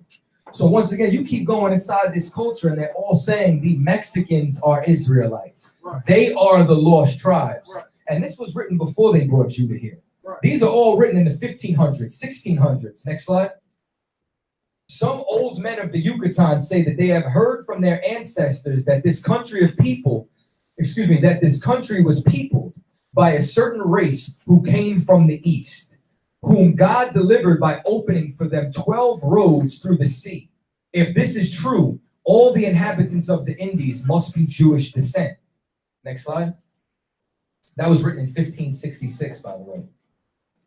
Many customs of the Mexicans strongly savoring at Judaism, besides that of circumcision having already been noticed, such as their wearing fringes fastened to their garments, practicing frequent ablutions, attending constant public places of worship, which they were summoned to by the blowing of horns, as the Jews are at the synagogues, anointing themselves with oils, addressing each other with appellation of brother and sister, which is what the hell we've been doing. Right. You understand? Akwaf. You understand? Come on, man. I know y'all heard that Erica Badu song. So now, you understand, they turn around, they say, allowing their priests, their hair to grow long like the Nazarites, though some, I can't even read that word, tonsure, they frequently doing penance, strewing dust on their heads, blackening themselves with ashes, which is exactly what we would do during a time. We would rent our garments and then throw dust on ourselves. So now you start to look all through this. All of this is taken from the Antiquities of Mexico in 1830. You understand? Give me the next slide. once again, y'all get this at home, pause it, read it. I'm trying to get through this as fast as possible. We got a lot of information to go through still. Both the Mexicans and the Peruvians. So now, once again, we're talking about Issachar and we're talking about Asher. Were accustomed to taking off their sandals whenever they trod upon holy ground or entered the places of their kings. This is exactly what the Lord told Moses to do. You standing on holy ground, unloose your sandals.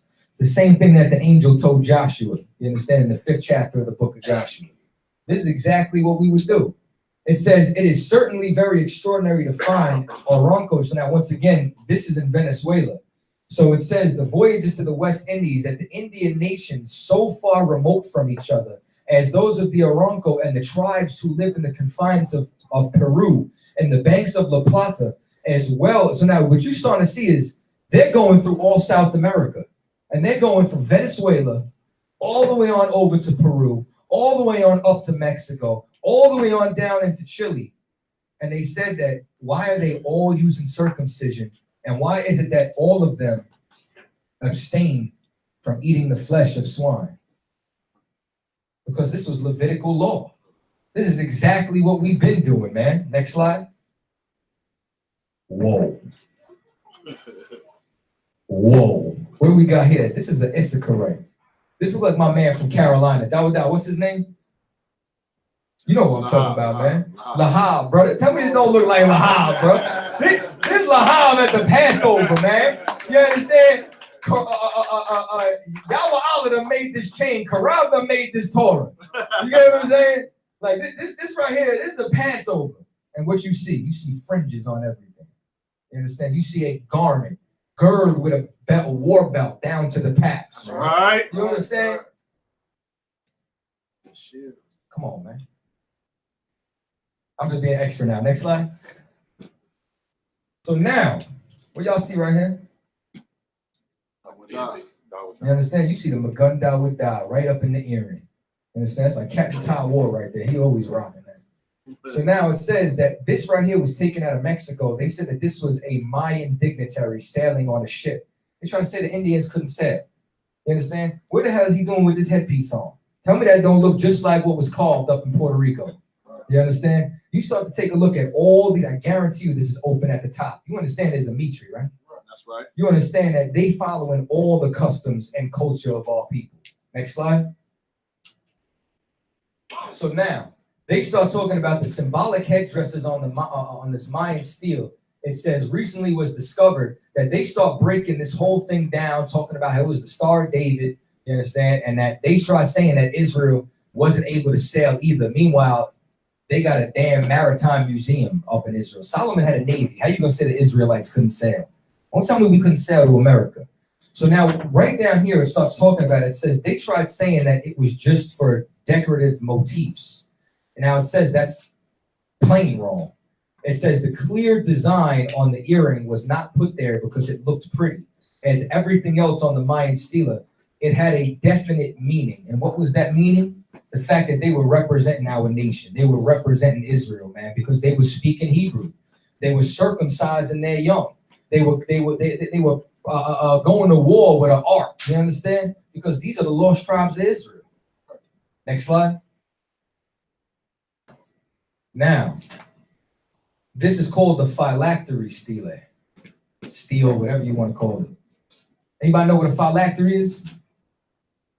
Nobody? Come on, brother. Let me hear it. A phylactery is a small box that scripture are put in, and they used to wear it around the forehead or on the shoulders. What do you see right there? We see a small box strapped to his forehead, right? Or, you see this? This is a cord that's being wound 7 times around the arm. You go and you Google the tradition of phylacteries. It's a cord wound 7 times around your arm. When you read in the scriptures in Matthew, the 23rd chapter, what did Yahweh say about the Pharisees? They make broadened phylacteries. Phylacteries initially was something that you would strap to your arm to keep scriptures in. You'd be traveling. So what happens is that you strap the phylacteries to your arm. You'd have the box with the scriptures in, and then on your journey, maybe you'd stop to pray, you'd stop to study, you'd stop to read. So now, as time went on, that's cold, right? Tell me that ain't cold, Cat. So as time goes on, they started to turn that into like what Christian women do with their big hats. They broadened the phylacteries, and whoever had the biggest phylactery was the holiest. You understand? Right. Well, they started finding phylacteries amongst the North American Indians. And this was what was considered a ceremonial prayer before the game began. Next slide. There's another important classic stone, you understand, that originated in the display of the Museum of Mexico. The figures are wearing what they're calling false beards and are obviously engaged in ceremonial preparations before a ball game, but overlook the fact that the protagonist has a cord wound around his arm exactly 7 times and then twisted around his middle finger 3 times. I am indebted to Mrs. Joan Gordon for pointing this out to me. Recently, I conducted, so now they turn around and say that this is a surprisingly correct display of phylacteries. They said that this is something that's still observed by Orthodox Jewish people because they, once again, they got all their traditions from us. Next slide. So now, once again, this is just more people who were studying it and all agreed that this was a phylactery. They all agreed that the Indians in Mexico were rocking phylacteries. Right. Next slide. Once again, this is just more sources. All of them saying that this is a phylactery box that's strapped to his forehead. Next slide. So now, diffusion in America during the 18th and early 19th century. In reflecting on all the newly found pieces of evidence, it seemed appropriate to look more seriously in the opinions of early investigations of Jewish diffusion in America. So now what you start to find out is that there was somebody called Diego Duran. So a lot of these excerpts I'm getting from either their original works or people who quoted them. You can go and look up his book, you understand, Mexico, or A History of Mexico. You understand, he's got a couple of different books. And what happened is that he started to study the Indians and he was one of the first people to translate their oral traditions. Next slide. Long list of similarities between the Indian and Judaic ritual had been drawn to prove this thesis. It was pointed out that, like the Jews, the Indians had tabooed certain animals as unclean. Like Jews, they had a sense of personal purity. They worshipped a great spirit, Jehovah. Come on, man. You understand? You know, damn right, it's Yahweh. And right. They had high priests that had puberty rites. The Indians had important holy days in spring and fall corresponding to Passover, and a 2-day fasting period correlating to the Day of Atonement. The Indians had a lunar calendar because we mark what? Our months by the moon. You understand? Come on, man. It says, and there are superficial similarities between the Hebrew and Indian tongues. I mean, I gave you the garments. I gave you the phylacteries. I gave you the shield. I'm giving you the customs. I'm giving you the language. You want to tell me the Mexicans ain't Israelites?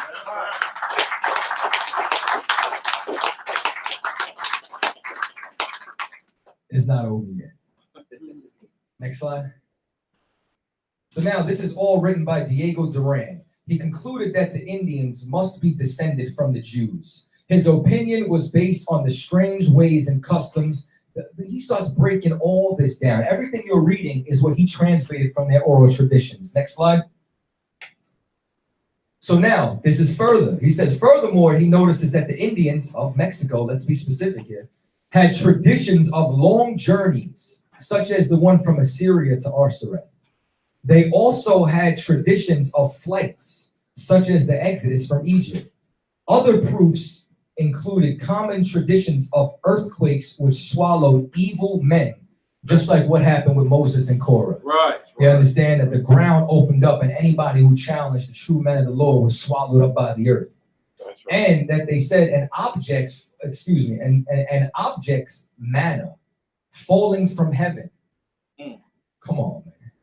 And the fact that the old Indian had begun his tale of the origins of his people with the words, in the beginning, God created the heaven and the earth.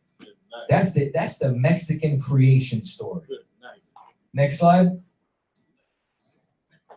By the last quarter of the 16th century, the works of men, meaning the 16th century, we're talking about the 1500s. So now, by the last quarter of the 16th century, the works of these men, Montalinia, Sahagun, which we read earlier, Duran, Tovar, Suarez, Peralta, had made the Aztecs' oral history available. It was not until the Aztecs' own views about their history became widely known that the obvious, though superficial parallels with Jewish traditions could be made. Because originally when they got here, they weren't concerned with who the natives were. They were concerned with business, with slavery, with gold. But then once again, you're starting to notice who was all the people that was noticing this. Friars, priests. Because the priests were studying the scriptures. They knew the Bible. They were reading it every day. And they're like, why are the Indians circumcising themselves? What are they doing with that ark? Why does this sound like Hebrew? Now you're gonna find out. I'm not even gonna say it yet. We gonna get there. I'm getting ahead of myself. Let me get the next slide. Nonetheless, he remained convinced that the most reasonable theory seems to be, now this is a whole nother cat, right? He says that they are descended from the 10 tribes of Israel, especially the tribe of Issachar. Right. This descent was, now once again, we didn't know this in 69. Right. So now who are they identifying as Issachar? It was 3 writers.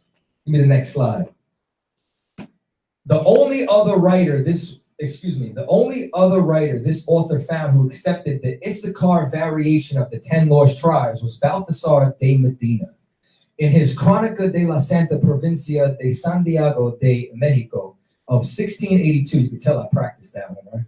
Although Medina thought the South Americans and Yucatecans were descendants of the father of Ophir, the Mexicans are originally of the 10 tribes captured by Salamanca and the family of Issachar, whom the Indians recognized as their special ancestor. The Mexican Indians said they come from Issachar. So y'all know better than them. Y'all know better than the Mexicans, right? Y'all know better than them. Y'all know better than the historians. Right. Y'all know better than the Most High. Nah, you don't. That's right. You understand? You better get in class under Commander General YAHANNA. Shut your mouth, wear all black, and learn something. I feel like dropping the mic. I'm telling you, like 3 times I wanted to do this. I'm not going to. But it's all right. Next slide. Now, here's something else, too. I didn't have time to get into the Olmecs, but black folk, stop trying to make this an African. Right. You know what I'm saying? That's right. Because this is clearly a Negro, but not that Negro. This is an Indian Negro. That's right. This is the Negro de la Tierra. That's right. Indians of the land. The Negroes of the land. This is an Issacharite. This is a Reubenite. You understand? Because what they call them the Olmecs was really the first civilization here. And what you're going to find out is that if you start studying, all these different civilizations had trade routes. You understand? Like the Taínos were trading with them in Florida. Right. They were trading with them. They were trading with the Aztecs. The Aztecs was trading with all these other different lands. Like there's a direct link between the Mayans and the Aztecs and the Taínos. Why? Because they were all speaking the same language. Because they were all brothers and sisters of the lost tribes of Israel. That's right. That they knew that the sons of Joseph were on islands nearby. Right. We knew that we were the tribe of Reuben. We knew that we were Issachar. That's right. Next slide. So now, this is about another 15 slides right here. Because y'all want to talk about Gad. Y'all want to try to say that my Gadite brothers are Mongoloids. He is a goddamn lie.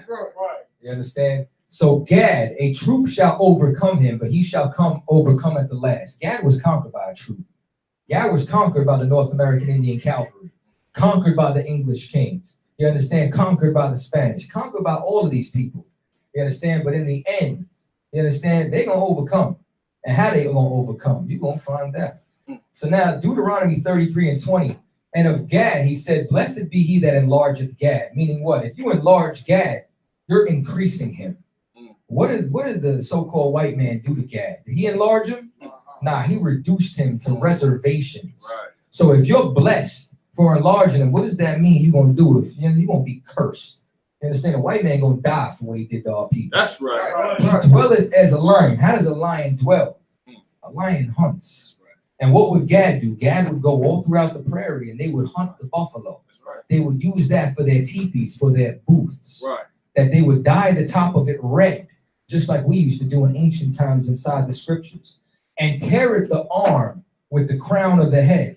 Meaning, what did Gad do to his enemies? He went and he took that, you understand, that tomahawk, put it to the scalp of his enemies and tore back the crown. That's how he gonna overcome in the end. You understand? You telling me this is describing anybody else but the North American Indian? Come on, man. Y'all out your damn mind.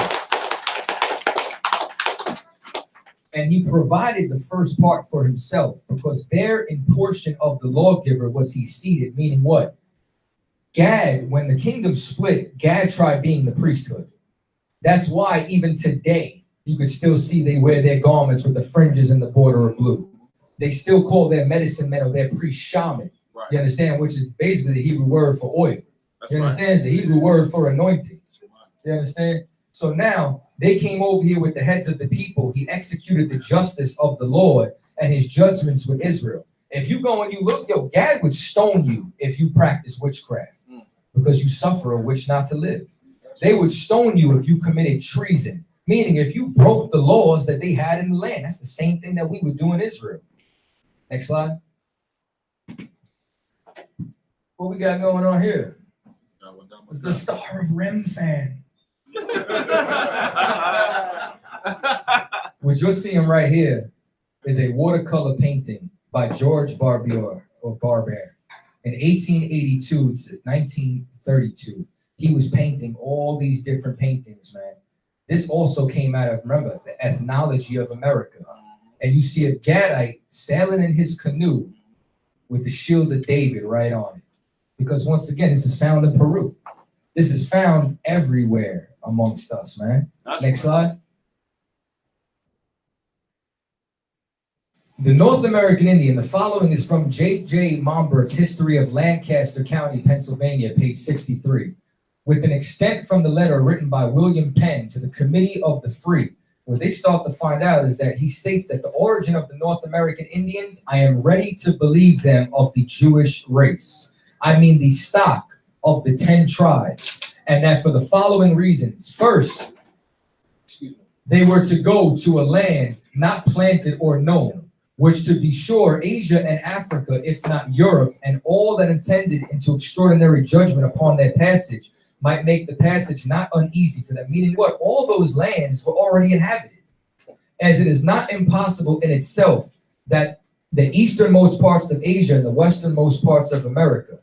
In the next place, I find them like in the countenance. Now he starts talking about all these different things, start talking about the coins that they found, start talking about how they have altars, feasts, tabernacles, all the same things that they found in South and Central America. Next slide. The Hebrew letters found engraved in the top rock at Ticonderoga and the sheens found in Georgia and the inscriptions on the shekel are evidence that those who were taken by Salmanasseh in the reign of Hosea, they found coins that date directly back to the time of Solomon. Right.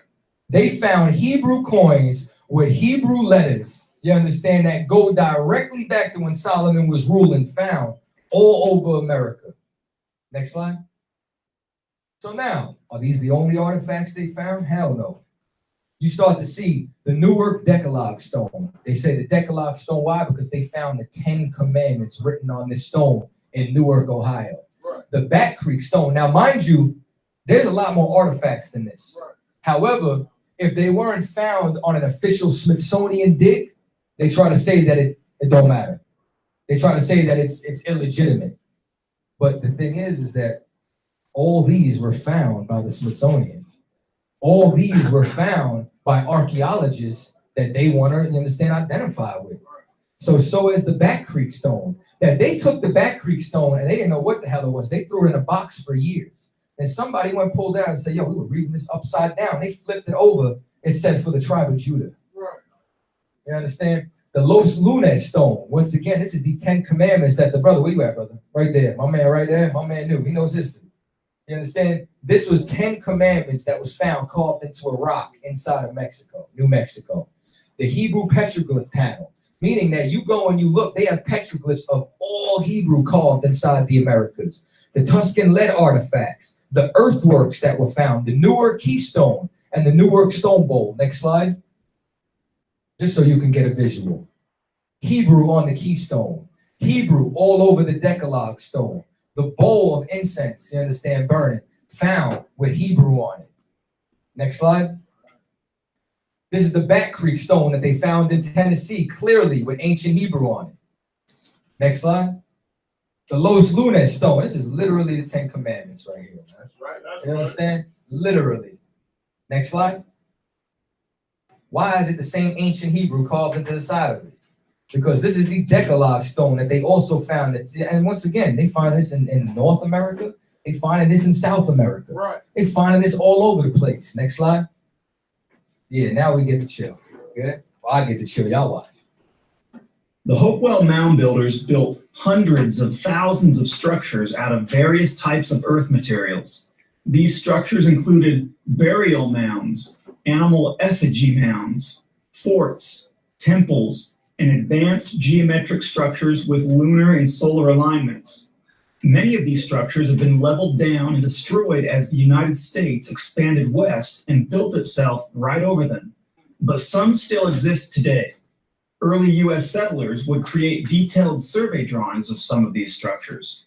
There are a few good books which were published by the Smithsonian in the mid-1800s that show detailed survey drawings from the Ohio and New York areas.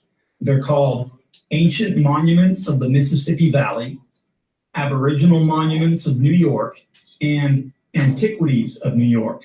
But there was a one-of-a-kind mound builder structure that was unlike all the rest, at least as far as I know. In 1823, Major Isaac Roberdeau of the United States Army Corps of Engineers created this survey drawing. What that look like right there? Huh? I don't know what to me it look like. I want you. What does this look like right here? A what? That's a menorah that they carved into the earth, and then they turn this into an oil lamp, and this is the oil lamp for the menorah. Hit play. Of a massive earth structure just southwest of present-day Fayetteville, Ohio. Notice the Hebrew oil lamp. Notice the 9-candle menorah. And notice other ancient and sacred symbols such as the compass and the square. Another drawing of this structure is included in one of the Smithsonian books I mentioned earlier, Ancient Monuments of the Mississippi Valley. And still, there are some who insist that this survey drawing was fake and that the structure never even existed. Unfortunately, the United States Army Corps of Engineers completely destroyed this structure in the early 1900s and leveled it into flat ground. But why? Was it an intentional attempt to erase this odd Hebrew structure from American history? You got Or that was it right. simply out of carelessness and lack of respect for ancient American antiquities? So now the point is that they started to destroy our artifacts. And now, mind you, this is in the same place that they found the keystone. This is in the same place that they found the Decalogue stone. This is in the same place that they will find that all these Hebrew artifacts, and they leveled them and tried to keep them out of the history books. They said that there was more people living in Hopewell than there probably was in Chicago today. They said that this was an ancient civilization, that they found a footprint of a pyramid that was even bigger than that of in Giza. They started finding all this, but most of it was destroyed and then used to build some of the colonies, and cities are built on top of it right now. I could do a whole lecture just on Hopewell. I promise you. So now, we come right back. Now, this is also talking about William Penn, who saw and communicated with he's talking about the Indians that he communicated with. On his first arrival in America, while their original uncontaminated state, before they were debased and ruined by the connection with those who called themselves civilized Christians, meaning what? The more contact that we started to have with the so-called white man, the more we started to lose our culture, the more we started to lose who we are. That's why if you go in certain books, you might even find, like, for example, the Taínos. You got some books that say they were a matriarchal society. You have another book that'll say they were a patriarchal society, meaning men ruled. Some say women ruled. If you go and you look at the dates, the ones that were saying that it was patriarchal was before they were really destroyed. And the ones that said that it was matriarchal was after they were already conquered. Why? Because all the men are dead.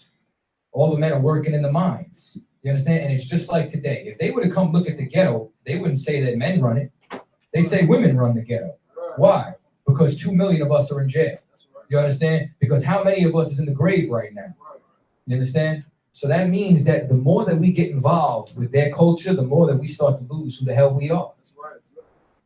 So now, they wore earrings and nose jewels, bracelets on their arms. So he starts talking into how they dress. Next slide. I want to start moving a little quicker. We still got a lot more. Give me a next slide.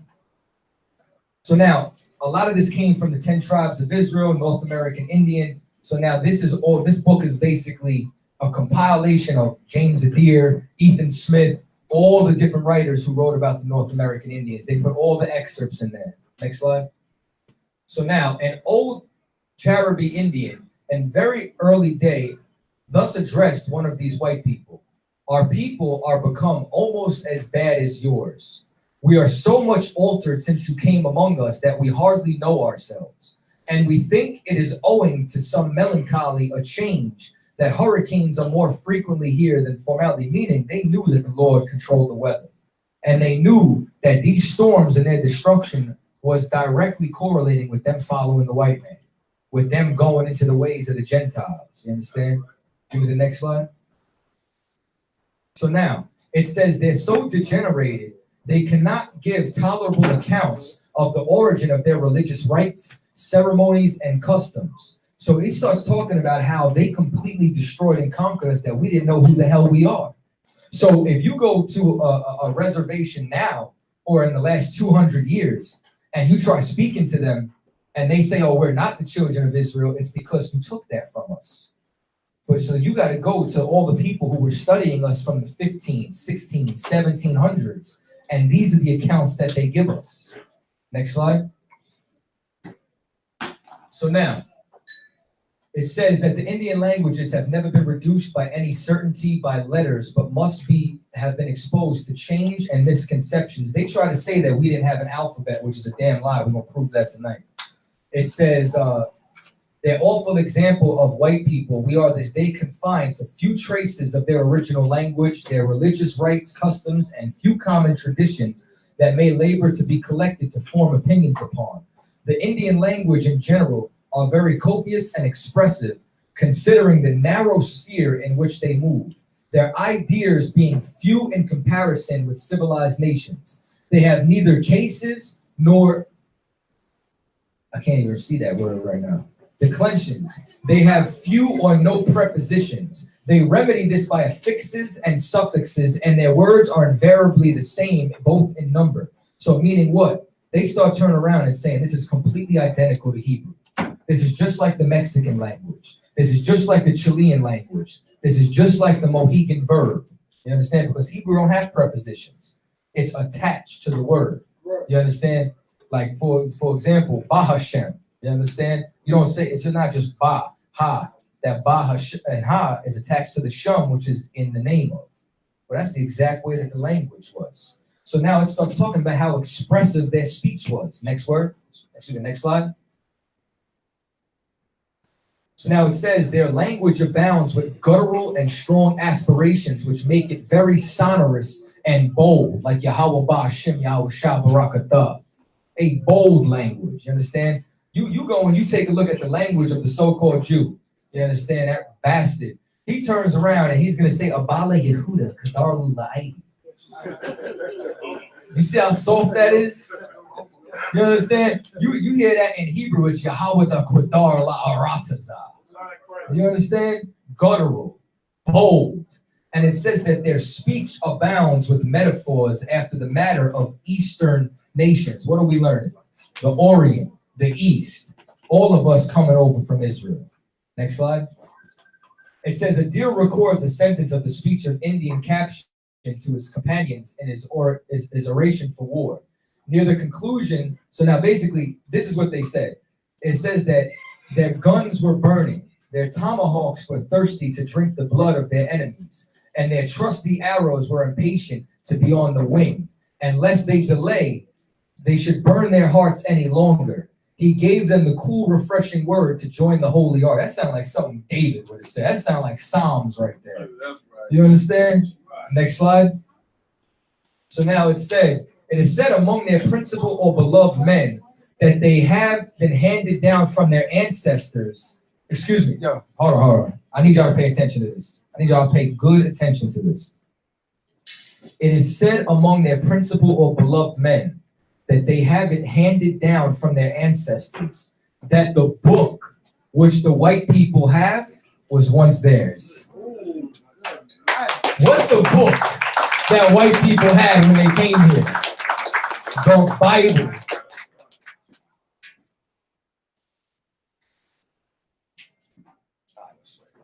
You understand? They said, what the hell are you trying to do, giving us our own book back? Give me the next slide. So now, the Indians to the east say that previous to the white man coming into this country, their ancestors were in the habit of using circumcision, but laterally not being able to assign any reason to it for such a strange practice. Their young people insisted on it being abolished. Because once again, as time started to go on, we couldn't remember why we were circumcising our young. But meanwhile, once again, we were speaking Hebrew. We had the shield of David, but white people started to erase our culture. Next slide.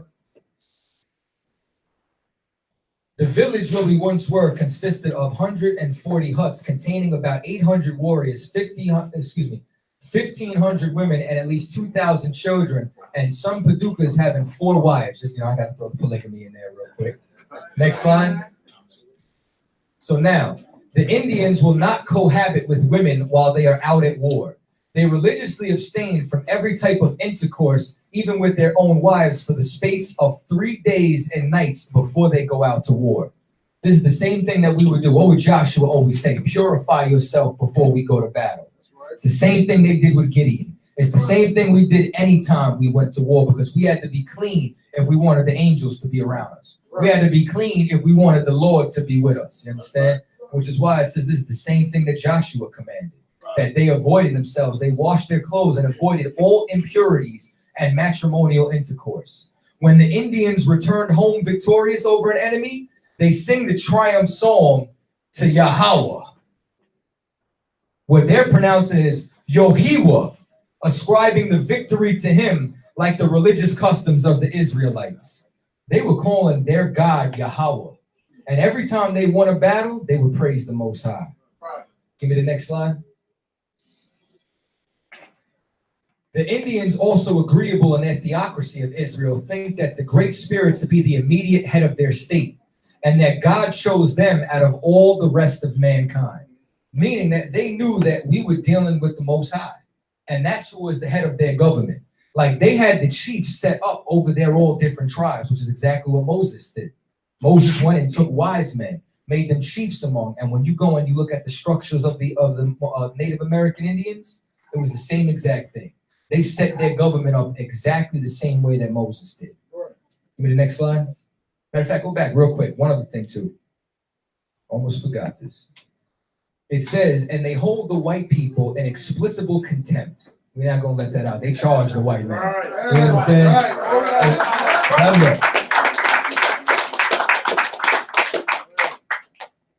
So now, meaning that they literally, you understand, have trash words for the so-called white man, but they flatter their brothers as the beloved people. Next slide. So now, when any of their beloved people die, they soften the thoughts of his death by saying he has only gone to sleep with his beloved forefathers. This is the same thing that they said about David when he got the prophecy about Yahushua. It says, when the day comes that you go and you rest with your fathers, all the parts of speech, all the parts of our customs and culture was the same. Next slide. So now, as the Israelites were divided into tribes and chiefs over them, so the Indians divided themselves. Each tribe formed a little community within itself. The sachem of each tribe is a necessary part from which conveys treaties. So meaning what? They had affixes and seals, you understand, that they used. Meaning what? They had standards. You go and you take a look right here. Manasseh, Gad, Reuben. You understand? Just like we used to have seals and we used to use animals, the North American Indians were doing the same thing with their families. Their genealogical names, which they assume are derived from either the names of those animals or, matter of fact, they started to find cherubim amongst them. They started to find angels in some of these symbols and seals. They had families of the eagle, the panther, the tiger, the buffalo. You understand? The family of the bear, the deer. You understand? This is the same exact thing that we did. It's the same exact thing. You go and you take a look. Judah's the lion. Benjamin's the wolf. They took that with them as well. Next slide. No sweat. All right, listen, we're going to take a quick intermission and we're going to get back.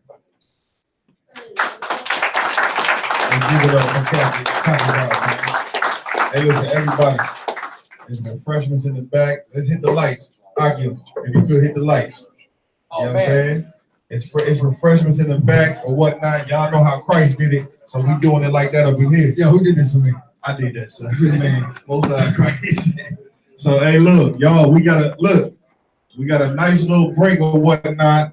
30 minute break, 20-minute break. Let's do a 20-minute break. You know what I'm saying? Y'all get y'all some food or whatnot.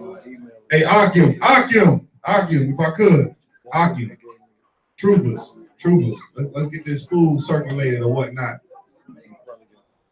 All right.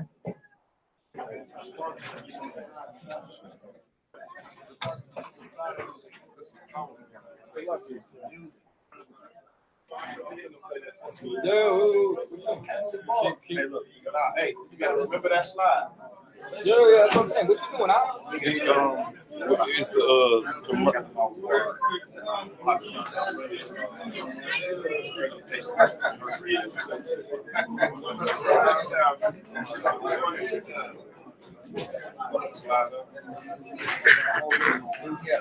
Hold on.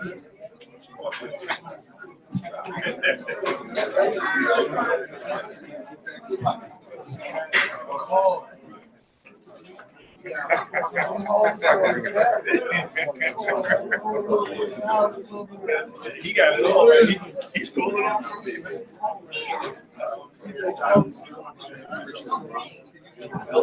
What you need?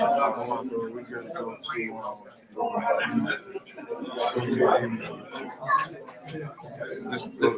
just your we gotta go there.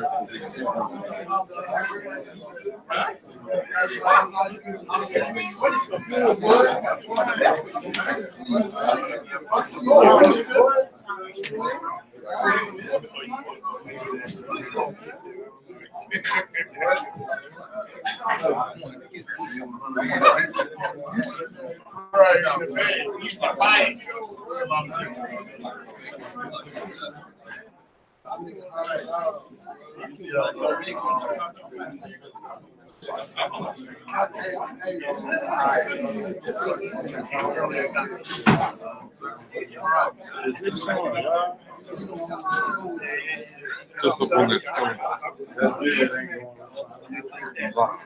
All right,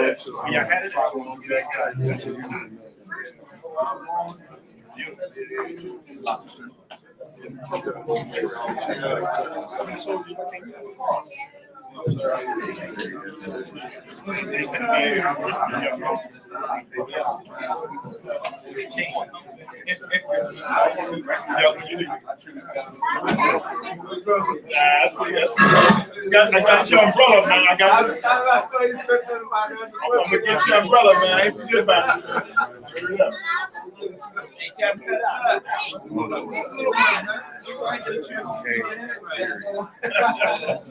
I don't know.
That's what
you probably got something in here. You got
It ain't supposed to be like public knowledge.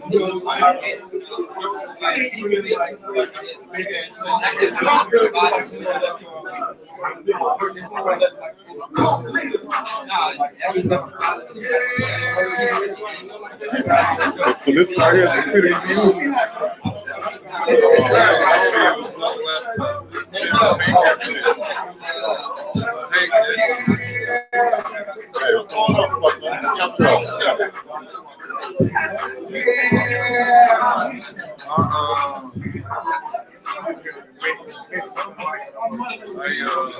I use the HP, but I don't use these laptops. I use desktop because it's just too. I ain't gonna say that. That's just my personal.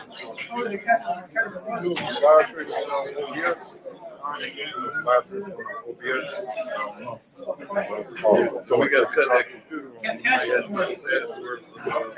Captain Burn so we can see what's going on with him. I know Pastor, right? What they do, y'all. I know Pastor, right? We need to see it. That way, this is you know what time it is, man. You know what I'm saying? It's a takeover, you know what I'm saying? This is 249, nigga. That ain't too much time, dog. Yeah.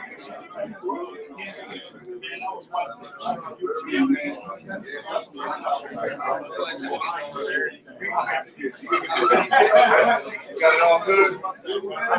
That is great.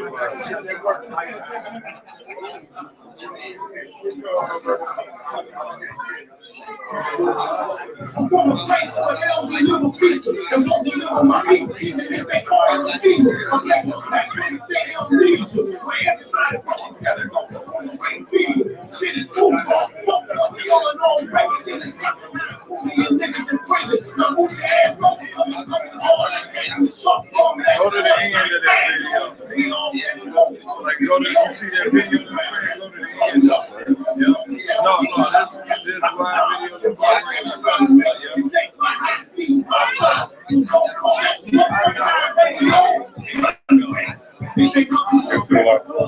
Still alive. That's where I need to be. That's where I need to be, bro. I need to be right here. We good. You can see, I got it.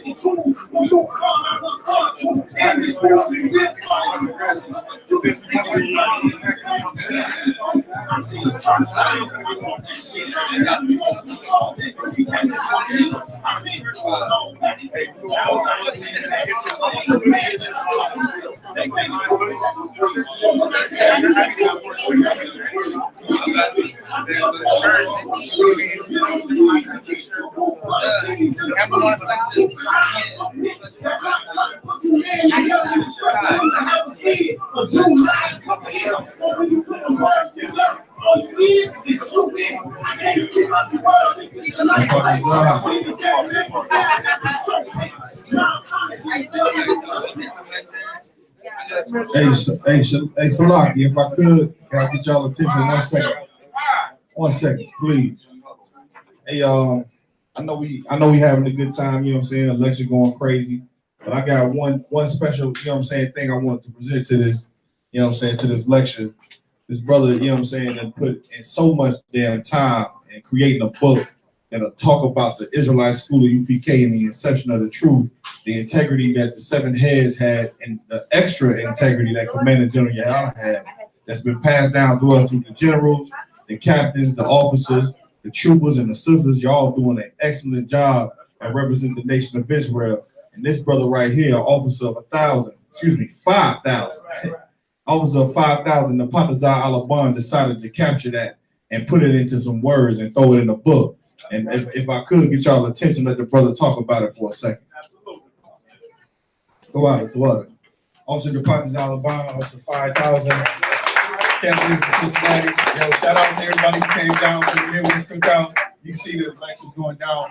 Real quick though, I just want to talk a little bit about this book. I like to call it a pamphlet. You know, I like to look at it. It ain't a real thick book. What it's going to be is more of an introduction to the truth. But I can just tell you how it started. So basically, we broke ground in Cincinnati last year. And when we broke ground in Cincinnati, we had camp, we had a little cookout, and I also did a lecture. And the lecture was called The Truth I Never Learned in the Christian Church, right? And so the lecture was pretty much all milk, but it was presented in a way that even a Christian got to look at it and be like, damn, man, that, you know what I'm saying, you speaking the truth there. And that's why it's titled The Truth That I Never Learned in the Christian Church. So, damn right. You know what I'm saying? Give it up. So just with, you know, counseling from Captain Quad and, you know what I'm saying, obviously the generals is behind the scenes, Captain Kapash, like I put together what I think is going to be an amazing read for anybody who's never learned anything about the truth. And if I could, real quick, it all came about because I was out on the website looking at the school's recommended book list, right?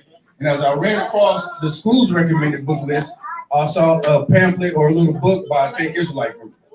And the Fake Israelite group, they got a little book out there. I bought it off Amazon, read it, and it's trash. You understand? So just like, and this is a word of forewarning to anybody. If you want to do something, if you present something to anybody in leadership in I.S.U.P.K, they're going to give it to you. So, you understand? In that spirit, right, damn right. In that spirit, Captain Marquardt said, I think that the lecture that you did would be a great way, a great thing to do to put it in words. And so that's what I did, man. You know what I'm saying? With the great leadership of Commander YAHANNA, the generals, the captains, you know what I'm saying? All of them, you know what I'm saying? I'm looking for this to be done towards the end of the year, maybe the beginning of December. I'm definitely trying to get on Amazon. I'm currently looking at other avenues where it could be, you know, Barnes & Noble, whoever going to get it posted. So look out for this book. It's definitely something that you want to give to somebody who don't know anything about the truth. They'll learn the time. Hey man, listen. This ain't no blackity black shit. You understand? This right here is some real deal. You know what I'm saying? Real spill about what happened on how we got the truth that brought us all to Chicago today is exactly what's in that book. It's all exemplified by this brother. He did his research, intense research, got the order from Captain Marquardt to do it. So I think it's important. I know it's important for us all to stand behind it because you got these fake ass Israelite groups that wear purple and fringes on the bottom of their shirt, and they got a whole lot of goddamn zeal that they trying to outclass the Israelite school UPK. That shit will never happen because in the end, there will only be one West. That's right. Right.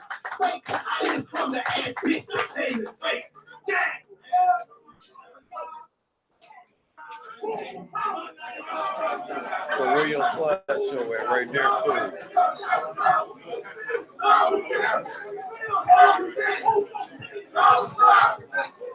You gotta go back to that while they on the commercial. Go back to that book.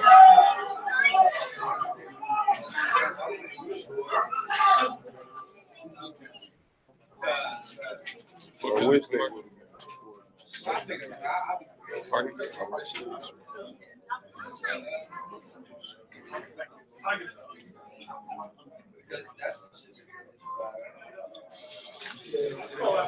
No problem. Come on.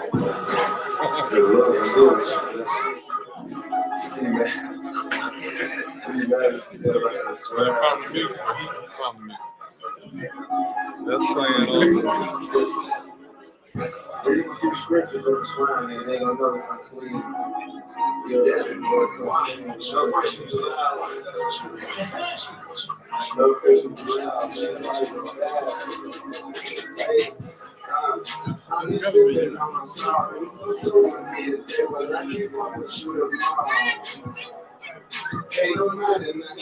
Go to your event. No. The E.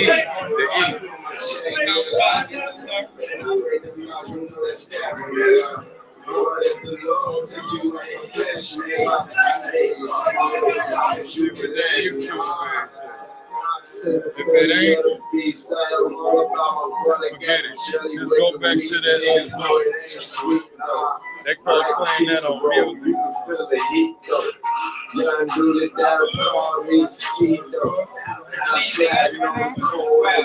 So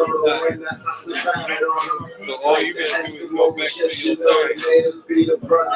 Shout out to the Haitians, we above them. We gotta be that nation, motherfucker. Every time I got them on, I got them hating, motherfucker. I don't put no collars on, that's that devil well. Every time you see me with that metal voice, I was strong like an electric chair. Niggas feeling fine, niggas getting shot. When I talk what they desire, but everything was prior. How the prophecy is coming out, the niggas in the running, when the truckers in the drumming out. Wow. I be sipping on a star. You put over me today, but I can't drink with you tomorrow. Ain't no running, I can't call. I'm straight that you can get it. I look at you with my star. Y'all trying to rob me for my check, nigga. And I break them out, you know that stab you, nigga. What if the Lord take you out your flesh, nigga? And with the prophet, you get less, nigga. I don't feel what a motherfucking prophet do. I ain't trying to stop it, though. If this is not the truth, when I die, I'm a liar. I'm not never do. I'm down for the truth. This is what I'm telling you. Open it your heart to the devil. I'm telling you.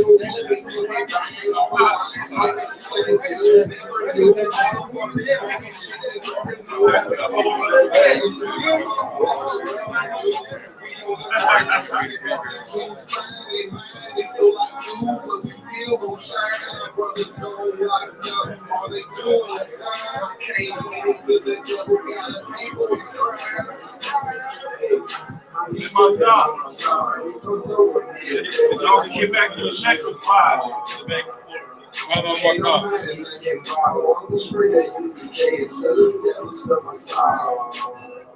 I'm trying to rob me from my check, nigga. And I break them out, you know that stab, nigga. What if the Lord took you out your flesh, nigga?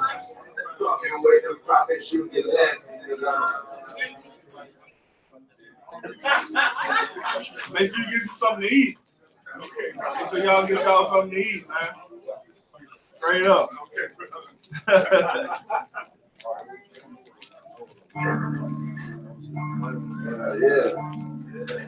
Hey, Johnny. You remember when this goddamn food had walls in it? Yeah. Not all myself. I let it, but okay. You know what I'm saying? Every man in Chicago had it.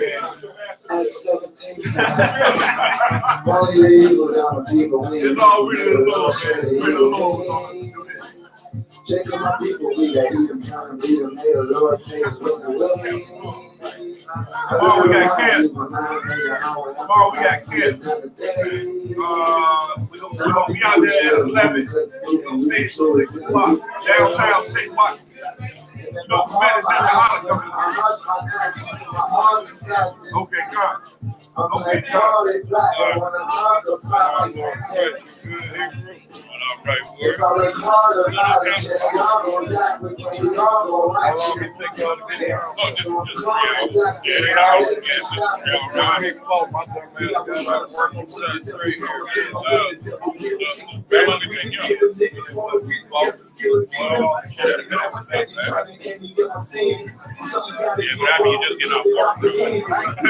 I slept 1 hour and then got back home. It wasn't enough. So simple, understand. Let we say I'm strong, let the meek where they belong. Let the sheep say I'm away. And if they don't, then I'm away to let me chew. Every chew ain't gonna say. And if they can triple take, hold up, you can see this people every day. Put our minds together, I'm the one brother. We're not still trying to let us find each other.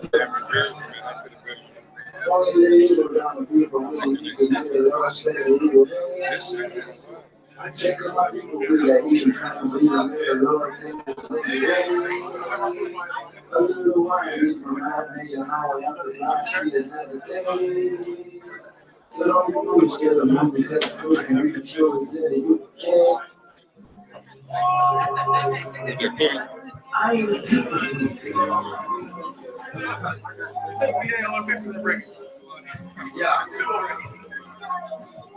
I ain't a people pleaser. I don't like people either.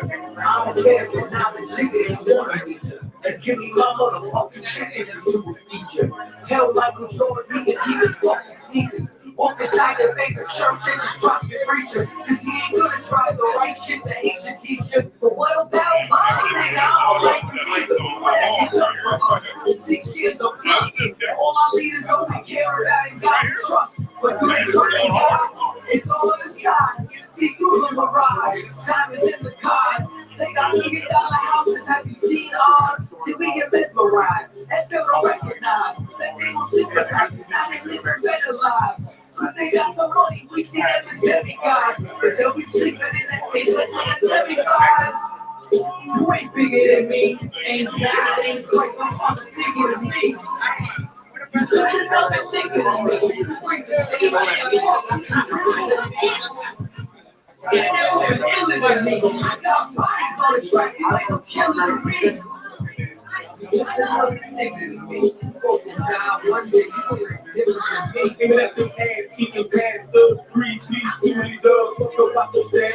It's gonna get you booted up. Kingdom circle violence while you tiptoe like the murderer. Stuffing ransom in the lion's hand from the murderer. And you never consider the folk who can't afford shit. Riding unlimited, hiding like they rolled it. Bitches think they so slick. If the people hold this, bullets through the different the speeches you propose with it against you haven't noticed. Fresh for the soul.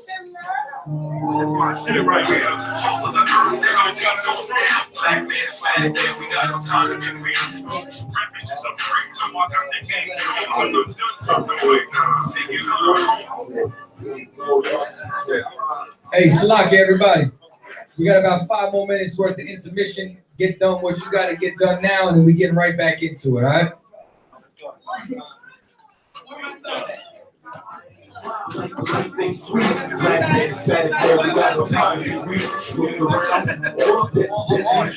That's why every time I see the life of life in the beat, they ask me why I ain't smiling. The life ain't sweet. Black man static, yeah, we got no time to be weak.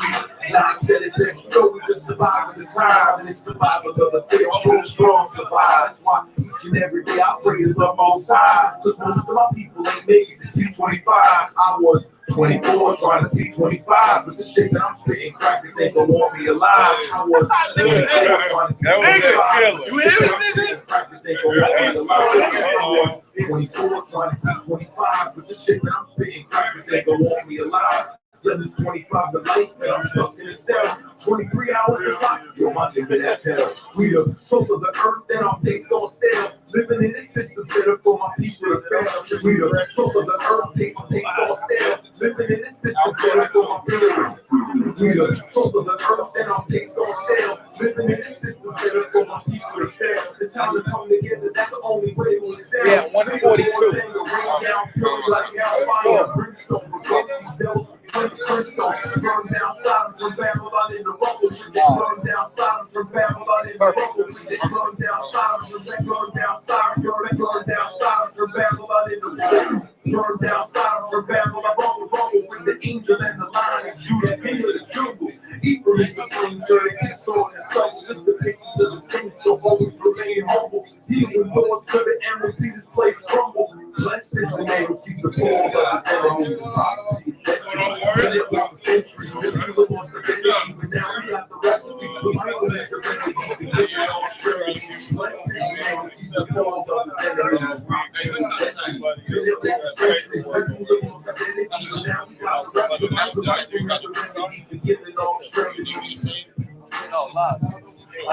Bible is the remedy for giving all strength. You sound like you want to.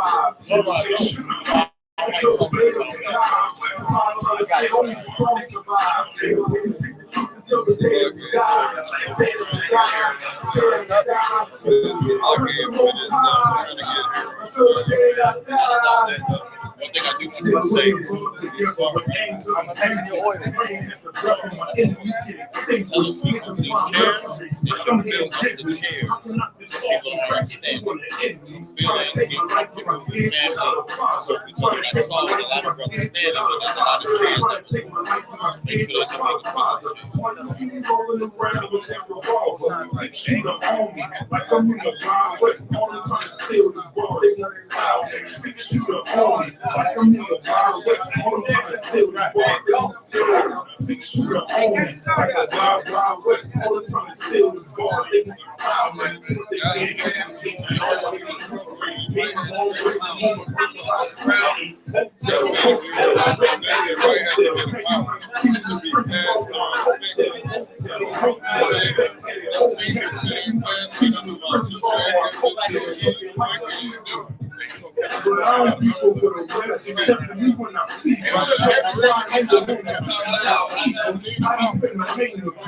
nigga the preaching. Right before the movie, big budgets and movies. Big budget, big for first, up to niggas so crazy. Check the speed low, they talking to them just like I'm people. References of freak, though I got the game song when I'm done dropping mic. Now I'm taking mine home. References of freak, though I got the game song when I'm done dropping mic. Now I'm taking mine home. References of freak, though I got the game song when I'm done dropping mic. Taking mine home. So it won't fall in the hands of fuck niggas. Me, I play the cards I'm dealt with Trump niggas. Ball on the team, they slap the dump nigga.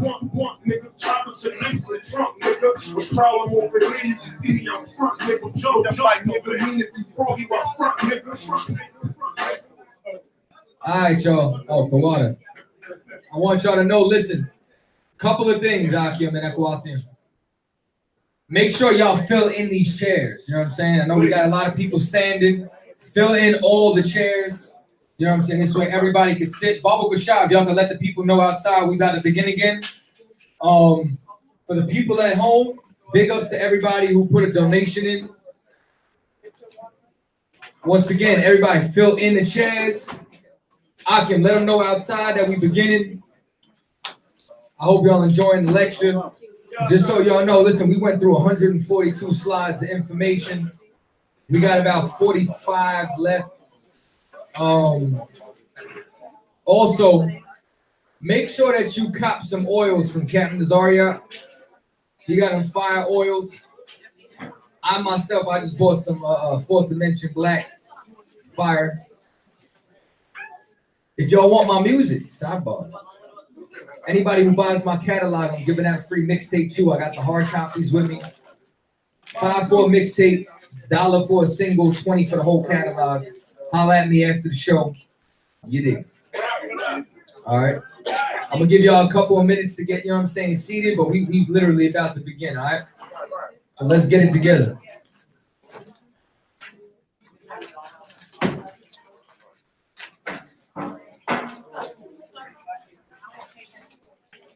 And that goes for anybody online. If y'all want my music, just hit me directly. Brother, you good or you want to swap out with somebody? You all right? I'm swap. Most High in Christ. You've been rocking strong with me.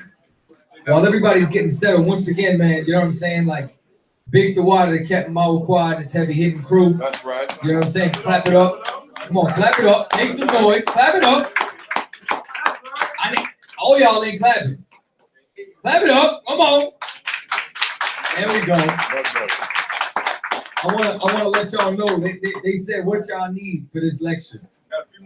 I said I need a projector. They went and got me a projector. That's right. I said I need a laser pen. They went and got me a laser pen. That's right. I said I need some scotch. They went and got me my favorite scotch. Damn right. I needed a glass. They got me a glass. That's right. And I said I need a bowl of just blue M&Ms. Now I was just kidding, but they went crazy about the M&Ms.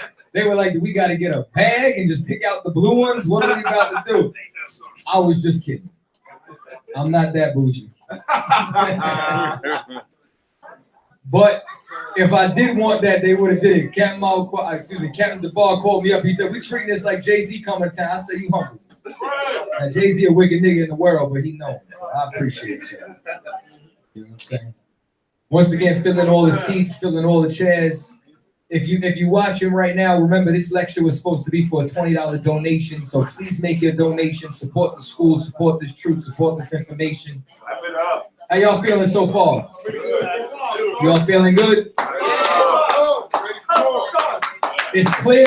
Everything's clear. Most High in Christ. I talked about Dan already. You should have been here earlier. I can't help your lateness. All right. All right, so slide 143. So now, we went through majority of the Northern Kingdom. Right now, we're currently in Gad. You understand? So, Akim, also, I know y'all, if y'all get your food, let's keep it down, all right? Most High in Christ. All right, so now we're talking about Gad. We're talking about the North American Indians. The Indians, however, bear no religious respect to the animals from which they derive the names of their tribes, but will kill any of their species when opportunity serves. Meaning what? Israel has never been religious. And that's why they try to understand our religion. We don't have a religion, we have a culture. And if you study our culture, that's when you see we practice circumcision.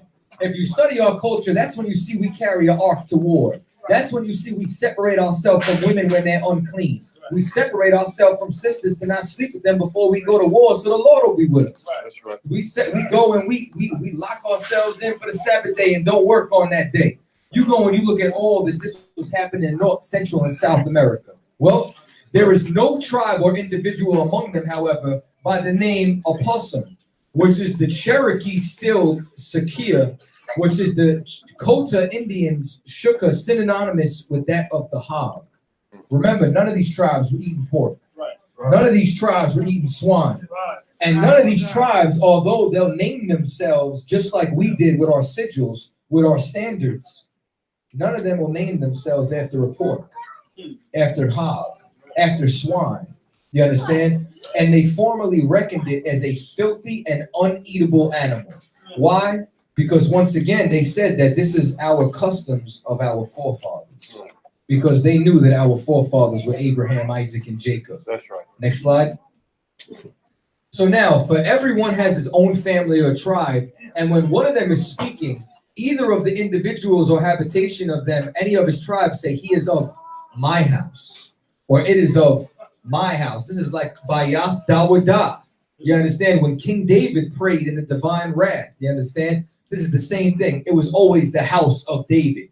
Well, we talked about our houses.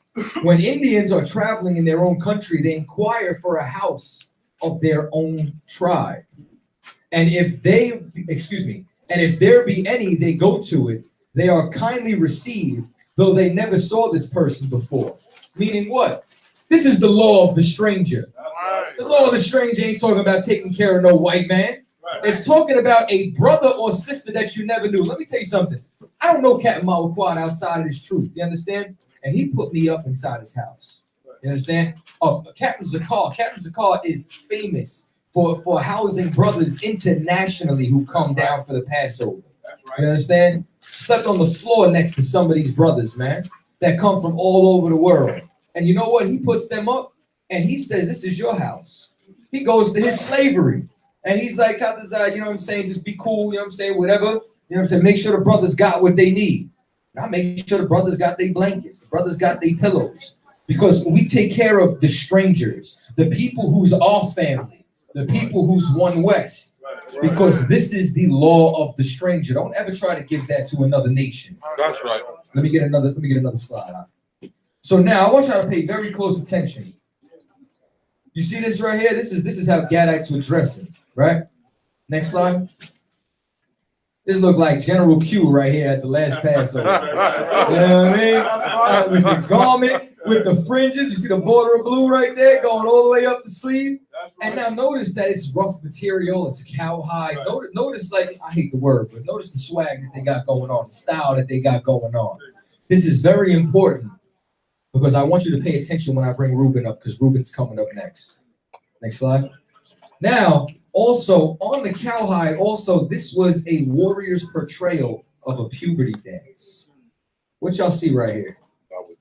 You understand? Y'all see the Magun Dawadah again in North America. Right. Because this is what we did. This is who we were as a people. That's the symbol of our nation, the sigil of our empire. Next slide. Reuben, the Seminole Indians. Reuben, thou art my firstborn. This was the firstborn of Israel. My might and the beginning of my strength. Let me tell you something. There's so I probably could have put about 30 slides together for Reuben.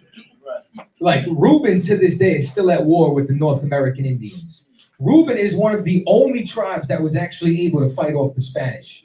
Like when you go down to the Aztecs, to the Incas, to the Mayans, when they were fighting the Spanish, like even remember earlier I brought up Galvarano.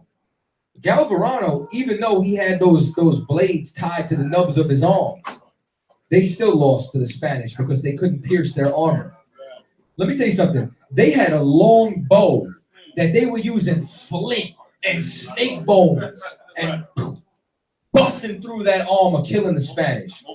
You know, but give the Lord a hand. Give Reuben a hand. You know what I'm saying? They were killing the Spaniards who came there. To this day, Reuben is the only one that wasn't conquered because of that strength, because of that excellency. That's the Seminole Indians right there. You understand? It says the excellency of dignity. Now, Reuben was known as the civilized nations. Even the white man respected Reuben. Right. Even the white man noticed their dignity that they had, their honor that they had, the excellency of power. Now, unfortunately, unstable as water. Now, what does unstable as water mean? It means that your ways are movable. It means that you're not locked directly into the truth. And if your ways are movable and you're not locked directly in the truth, then you're liable to do something like this. Thou shalt not excel, because thou wentest up into thy father's bed and defiled it. He went up into my couch. Meaning what? Reuben went and he slept with his stepmother. You understand? And as a result of that, this is why, like, they don't have no Aztec, Incan Empire or nothing like that. You get what I'm saying? Listen, I went to a Seminole County. I used to live in Florida. I ain't meet not one Seminole. You get what I'm saying? And that's because of what he did in his ancestry. That's because of what his forefather did. Now, that doesn't mean he didn't have that dignity. I mean, even if you look back to when they tried selling Joseph into slavery, the reason why they didn't kill Joseph, my personal forefather, is because Reuben said, don't kill him for our father's sake. Even in wickedness, he had some dignity. Right. Now, I talk about sidebar, little joke. I talk about this with Captain Zarya. He was talking about, he goes, yeah, Judah, we sold your ass into slavery. I said, yeah, then you came back begging for food stamps, didn't you?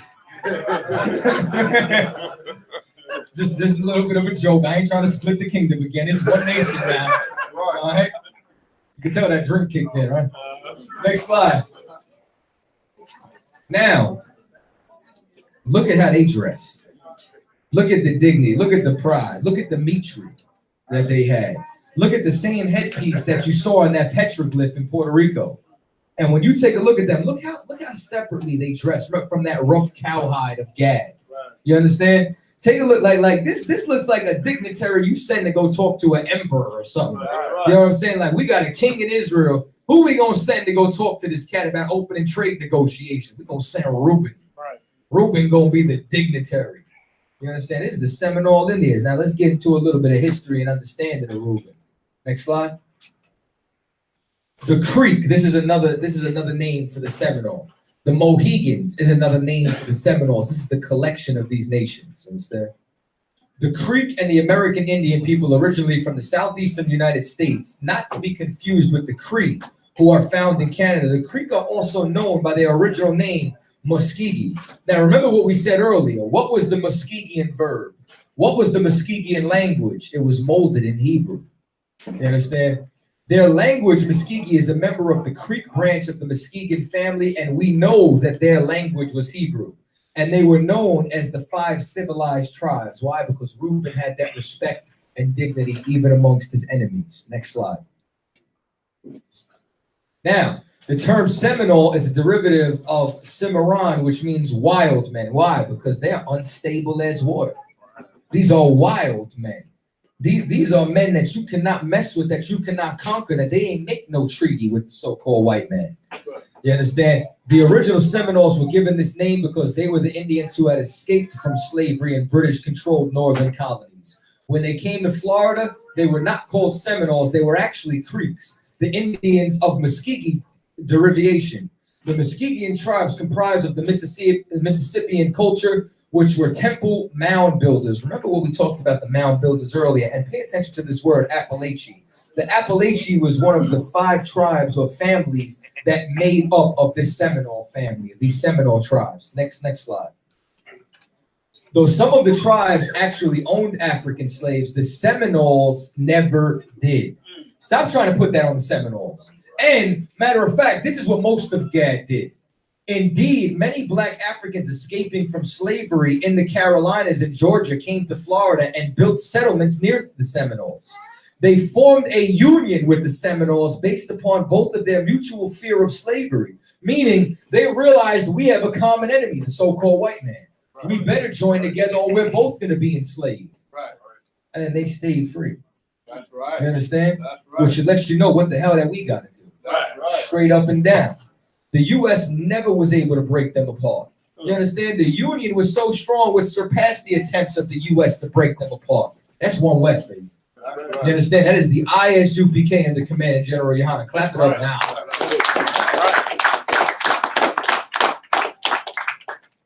So now they were so closely allied that the blacks became known as the Black Seminole.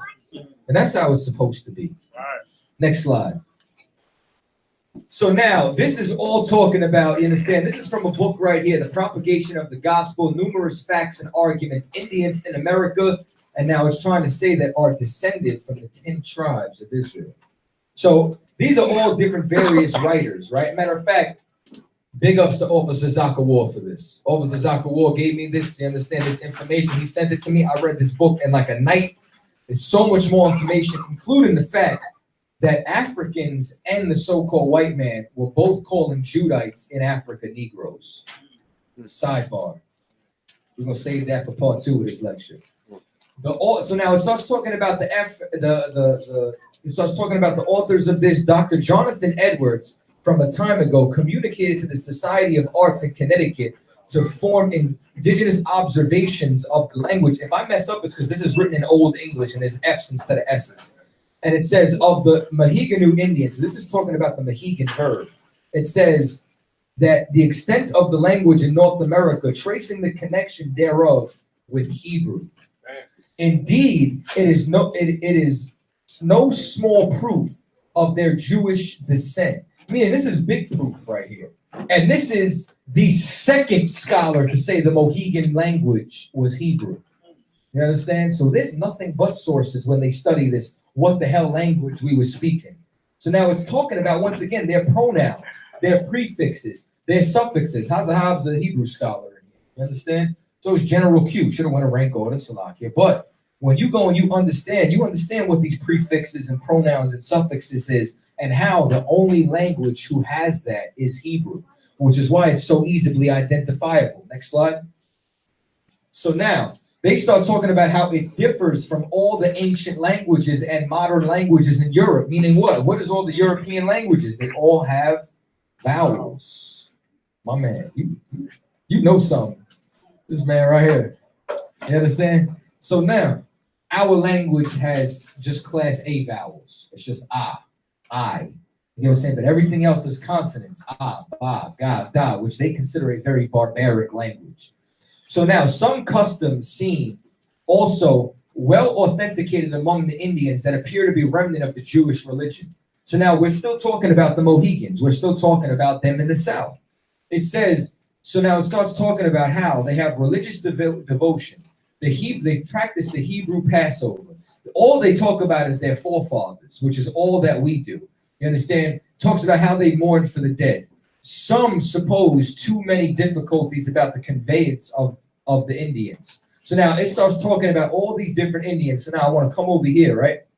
So now it starts talking about the Creek Indians, and it starts talking about all the different things that they would do inside their tribes. Y'all see down here? It starts talking about Georgia, East, and it starts talking about all these different things, how they celebrated the Passover, all their religious and spiritual traits, all going back to Israel, all have to do with Reuben. Next slide. Now, the last remarkable fact to be made, this is the Indian woman. Right now, this is all talking about Reuben. So it says, in the separation of their women on certain occasion, the southern Indians, now remember where Reuben was. Reuben was in Georgia. Reuben was in Florida. Reuben was inside these places. So now when it mentions the southern Indians, this is who it's talking about, oblige their women into the lunar retreats to build small huts at considerable distance from their dwellings, because what would you have to do with a woman when she was unclean, when we were in the kingdom? She had to separate and go stay in her own dwellings. Solomon, bold and out of control, built a house for each one of his women. Women, don't think you spoil. We in captivity, man. Right. All right. So now it says, and their dwelling houses they imagine to be sufficient, where they are obligated to stay at risk of their lives. Should they be known to violate this ancient law, they must answer to every misfortune that the people meet with. Among the Indians on the northwest of Ohio, the conduct of women seemed perfectly agreeable as far as circumstances will permit with the law of Moses. Young women at the first change in her circumstances immediately separate herself, meaning what? Her flower, her period, herself from the rest, but made some distance from the dwelling houses and remained during the whole time of her Maladay, or 7 days. Where else were women supposed to be separated for 7 days, if not for Leviticus, the 15th chapter? The person who brings her victuals is very careful not to touch her, and so cautious is she touching of her own food with her hands that she makes use of sharpened stick instead of a fork, with which she takes up her venison and small ladle of spoon for her other. Next slide. Food. When the 7 days are ended, she bathes herself in water, washes her clothes, and cleans the vessels as she has made of use. This is Leviticus. This is Levitical law among Reuben. How do we know? Now, once again, a Muskegee woman delivered a child is separated in the manner of 3 moons or 84 days. So now, once again, by the Levitical law, a woman was to be separated and unclean for 40 days for a man-child and 80 for a female child. So what you're starting to see is, once again, we start to keep all these laws. This is what Reuben was doing. This is the Muskegee. This is the Creek. This is the Seminole. This is Reuben. Let's take it a step further. Next slide. Yo, when I found this, I wanted to kick a hole in the goddamn wall. I called Captain Zayak, General Muhammad, and Zakar, and Captain Zakar. I'm putting some respect on your name, man. You get what I'm saying? I wanted to lose my mind. So now, recently discovered the original copy of the migration legend of the Creek people. They said this is not a legend. This is a goddamn map of migration to where they went. Give me the next slide. So now, remember earlier, I told y'all I need y'all to pay attention. Montesinos, who possessed the manuscripts of Luis Lopez, the learned bishops of Quito. Where is Quito? Quito's in Peru. A Portuguese mariner, once again, he studied this in South America, the Jews of the 10 tribes. Next slide. So now, this Portuguese mariner, Anthony de Montesinos, arrived in Amsterdam after having living some years in South America. Next slide. So when he arrived back there, after he was locked up, he said, yo, those were the lost tribes. So when they had this conversation, Shema Yasha'Allah Yahweh Lahayana Yahweh Akkad, when they had this conversation about Reuben, that they met Reuben, and Reuben said that the tribes of Joseph were on islands nearby, they were in Peru. Well, what the hell was Reuben doing in Peru? Next slide. What apparently blew the minds of Ivy League scholars was that the elite of the Appalachia, remember the Appalachia was one of the 5 civilized nations of the Seminoles, were obviously of Peruvian origins. So when they met Reuben in Peru, it's because Reuben started in Peru. And when they traced this migration, they went from Peru and they went into Florida, into Georgia, because Reuben is the Seminole Indians. Don't tell me the I.S.U.P.K. don't got the truth. You don't know a goddamn thing outside of here. Next slide. 3 other migration legends. So now, when you go and you break down these legends, it talks about where they went, talks about who they thought they were connected to. And originally, now this is what's even more amazing, the Appalachian Creek migration legend arrived from the Atlantic Ocean, meaning that the Bering Strait is bullshit. Probably sailing the Gulf Stream northward. High King Chickalee described their first town as being located in downtown Savannah after they migrated up.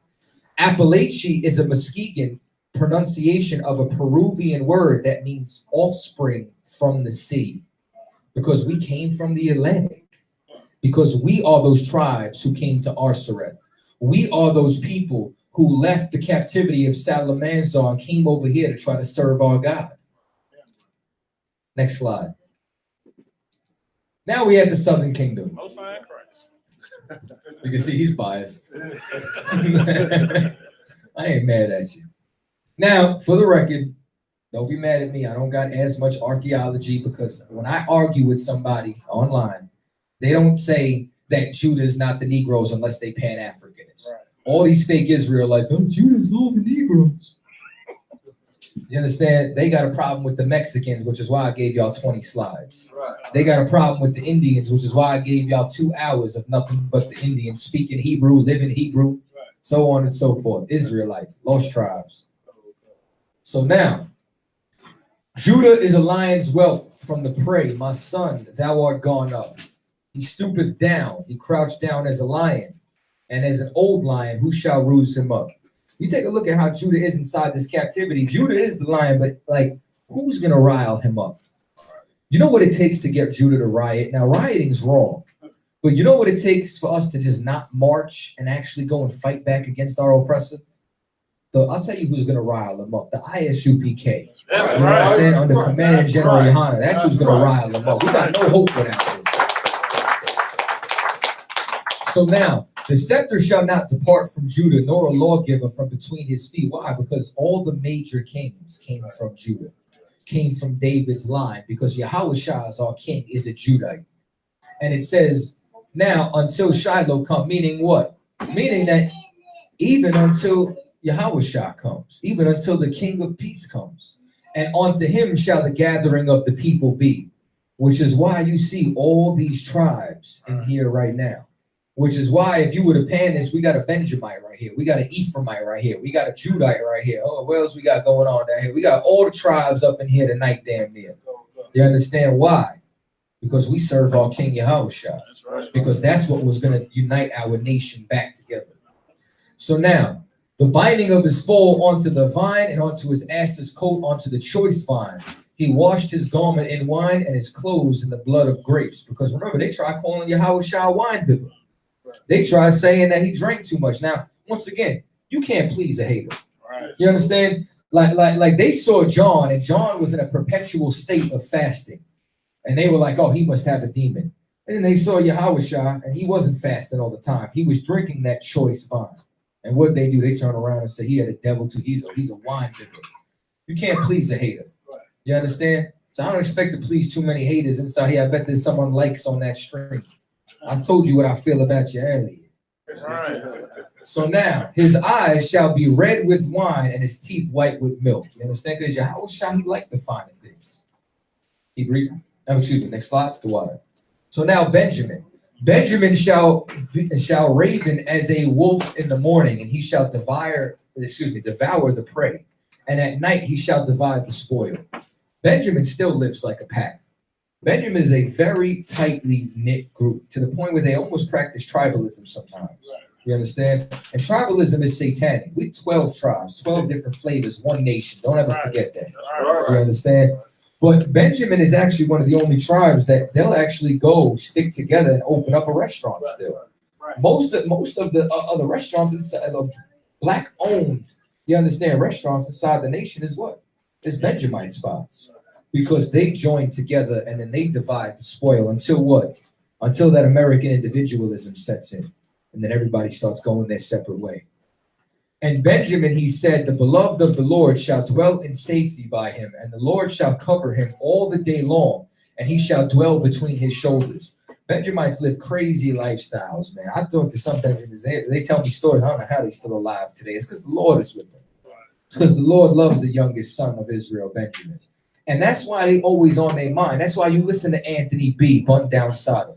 That's why you listen to Steel Pulse, Burning Spear. That's why whenever you listen to their music, they always talk about the scriptures, and it's never considered gospel music. It's never considered something that you separate from. It's always something that sounds hard as hell.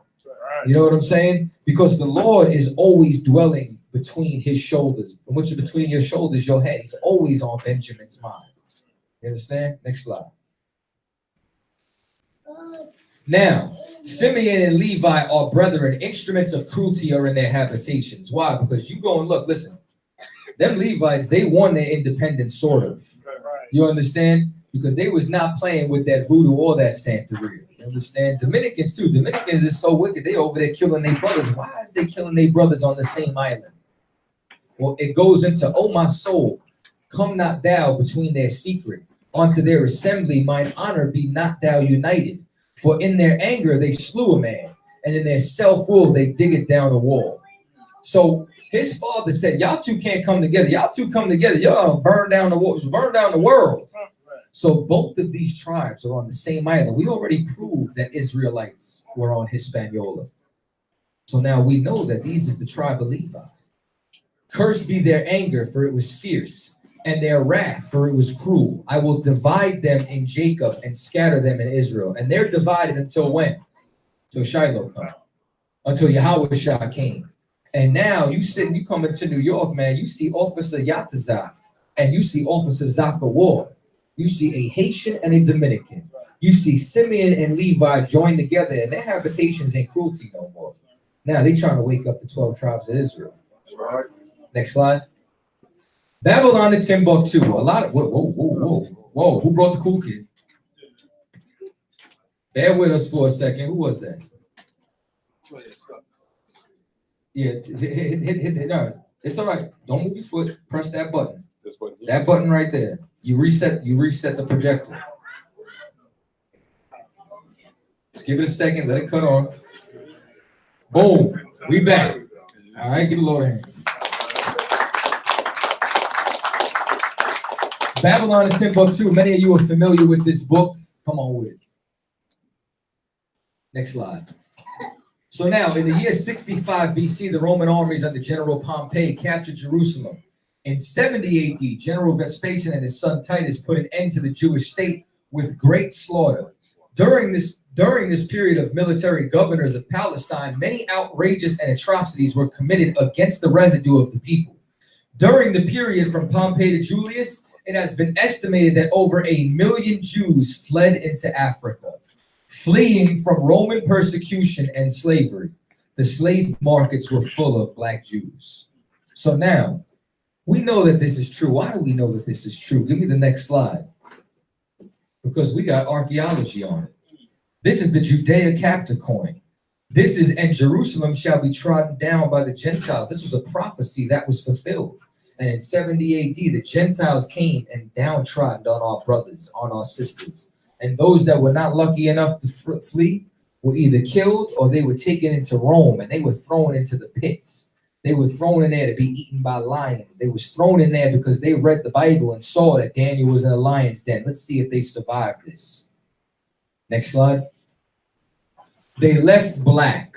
The war for Israel. When he was asked about peace in the Middle East, there will never be no peace in the Middle East. It might be rain in Spain, though. The late president of Egypt, Gamal Abed Nasser, stated the Jews will never be able to be here in peace because they left here black, but they came back white. Remember what the scripture says. They take crafty counsel against my people, my hidden ones, Israel, that the name of Israel shall be no more in remembrance. Let us cut them off from being a nation. They all know. Why the hell don't they tell us? Because you don't educate a slave. Because as long as Israel's on the bottom, they can stay in rulership. Next slide. You come down here. Listen, this right here is Nazis. And they went and did the research, and they found out that this was a bastard. This was not the real Jew. They said that the Negroes were the real Jews. Next slide. You go in the corner, you understand, this was Hitler inside of a movie theater. In one segment of Nazi instructional, they turned around and realized that they traced the heritage of the Jews to the Orient Negro. You understand? The Near Asian. They turned around and realized that the Jews were black. Even Hitler knew the Jews were black. Now, they tried to connect us to the land of Ham. You understand? Not understanding that, remember what the Zondervan Bible Dictionary says. Not the Negro. Right. You understand? Right. Next slide. So now, remember that there was on the map the slave port known as Judah. Well, everybody tries to knock it. Well, if that's the case, then why is it if you go to this French website, you understand? I don't know who Judah Awakens 28 is, but I got this information from him. So, I mean, that's about all the big ups I'm going to give you until you come inside here. Right. You understand? But you go and you look. All these slaves that were being shipped, Judah. That's the slave port that they came from. Why was they coming from a slave port called Judah? Because those were Judites over there. Because those were the Jews. Right. Because collectively, Judah, Benjamin, and Levi was called what? Judah, the Jews. Next slide. So now, if you also, once again, start to go with all these Portuguese, that's why this is written in Spanish right here, it starts talking about how they believe that West Africa was indeed populated by a remnant of the scattered inhabitants of Israel. And this is what they was teaching. This is what they was saying when they went over there and started to study some of these tribes that was over in West Africa. They said, these is the Jews that we're enslaving. These are the Jews that we're conquering. Next slide. So now, why don't we know about this? The white man, the devil. Give him a hand. That's right. You said the white man's the devil. Now, can I prove it? Sure. When diving into the depths of history, you have to realize that everyone has an agenda. For the word, I wrote this. I'm just gonna pat myself on the back. That's right. Let me stop. I'm just playing, bro. So now it says, figuring out what their agenda and intentions are is the majority of the battle in finding out the truth. Examples we know is that the transatlantic slave trade in recent history they tried to turn into a migration. Now, this is why there's two things. You understand? The devil, Napoleon Bonaparte, said, what did he say? History is written by the winners. That's right. You understand? Malcolm X, our confused brother over in Islam, he turned around. He said, if you want the truth, you have to look on the side of the oppressed. So that's why you have to find out, was this written by someone who's on the side of the oppressed? Or was this written by someone who's a conqueror? Well, I'm about to show you some stuff right now. Give me the next slide. This is Origins of the American Indians, European Concepts, 1492 to 1729. This cat went and looked up every single author of the American Indians. This is basically like, how many of you have heard of The Black Image in the White Minds, or The Mind of Whites? Y'all heard of that book? That was a conversation that took place over 100 years about what they should do with the Negroes. Well, this is the Indian image in the white mind. And this was a conversation that took place over damn near 500 years. You understand?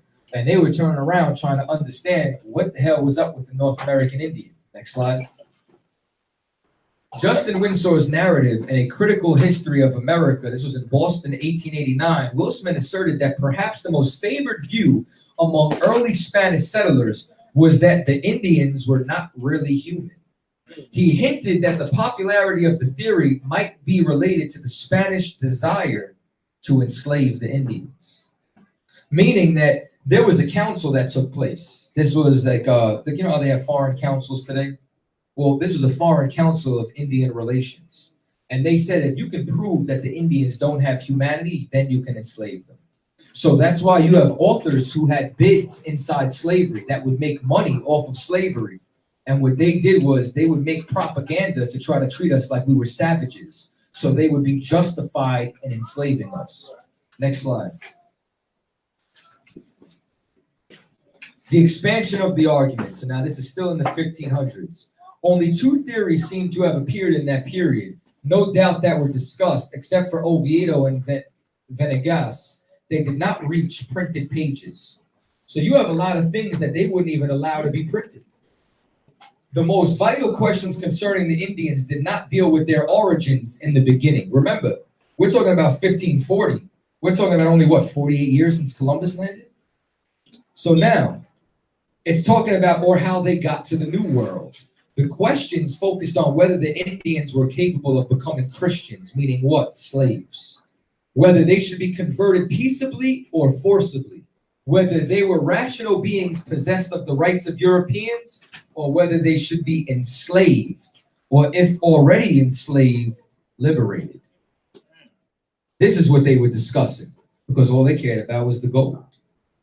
Next slide. The most famous Spanish humanitarians, Bartholomew de la Casa, wrote on the origins of the Indians in two works not published in his lifetime. Apologetica Historia, completed in 1550, meaning he was one of the first people that was over here. So now, when you take a look at his works, this is what he said. Now, this is why I say you have to understand the agenda of the person who was teaching, right? So now he starts to turn around and he adds to the literary debate. Two reasons for their inclusions, they are illustrative in the thinking of men intimately involved in the condition of the Indian. And they indicate that Las Casas did not hold an opinion commonly attributed to him, that the Indians descended from the lost tribes of Israel.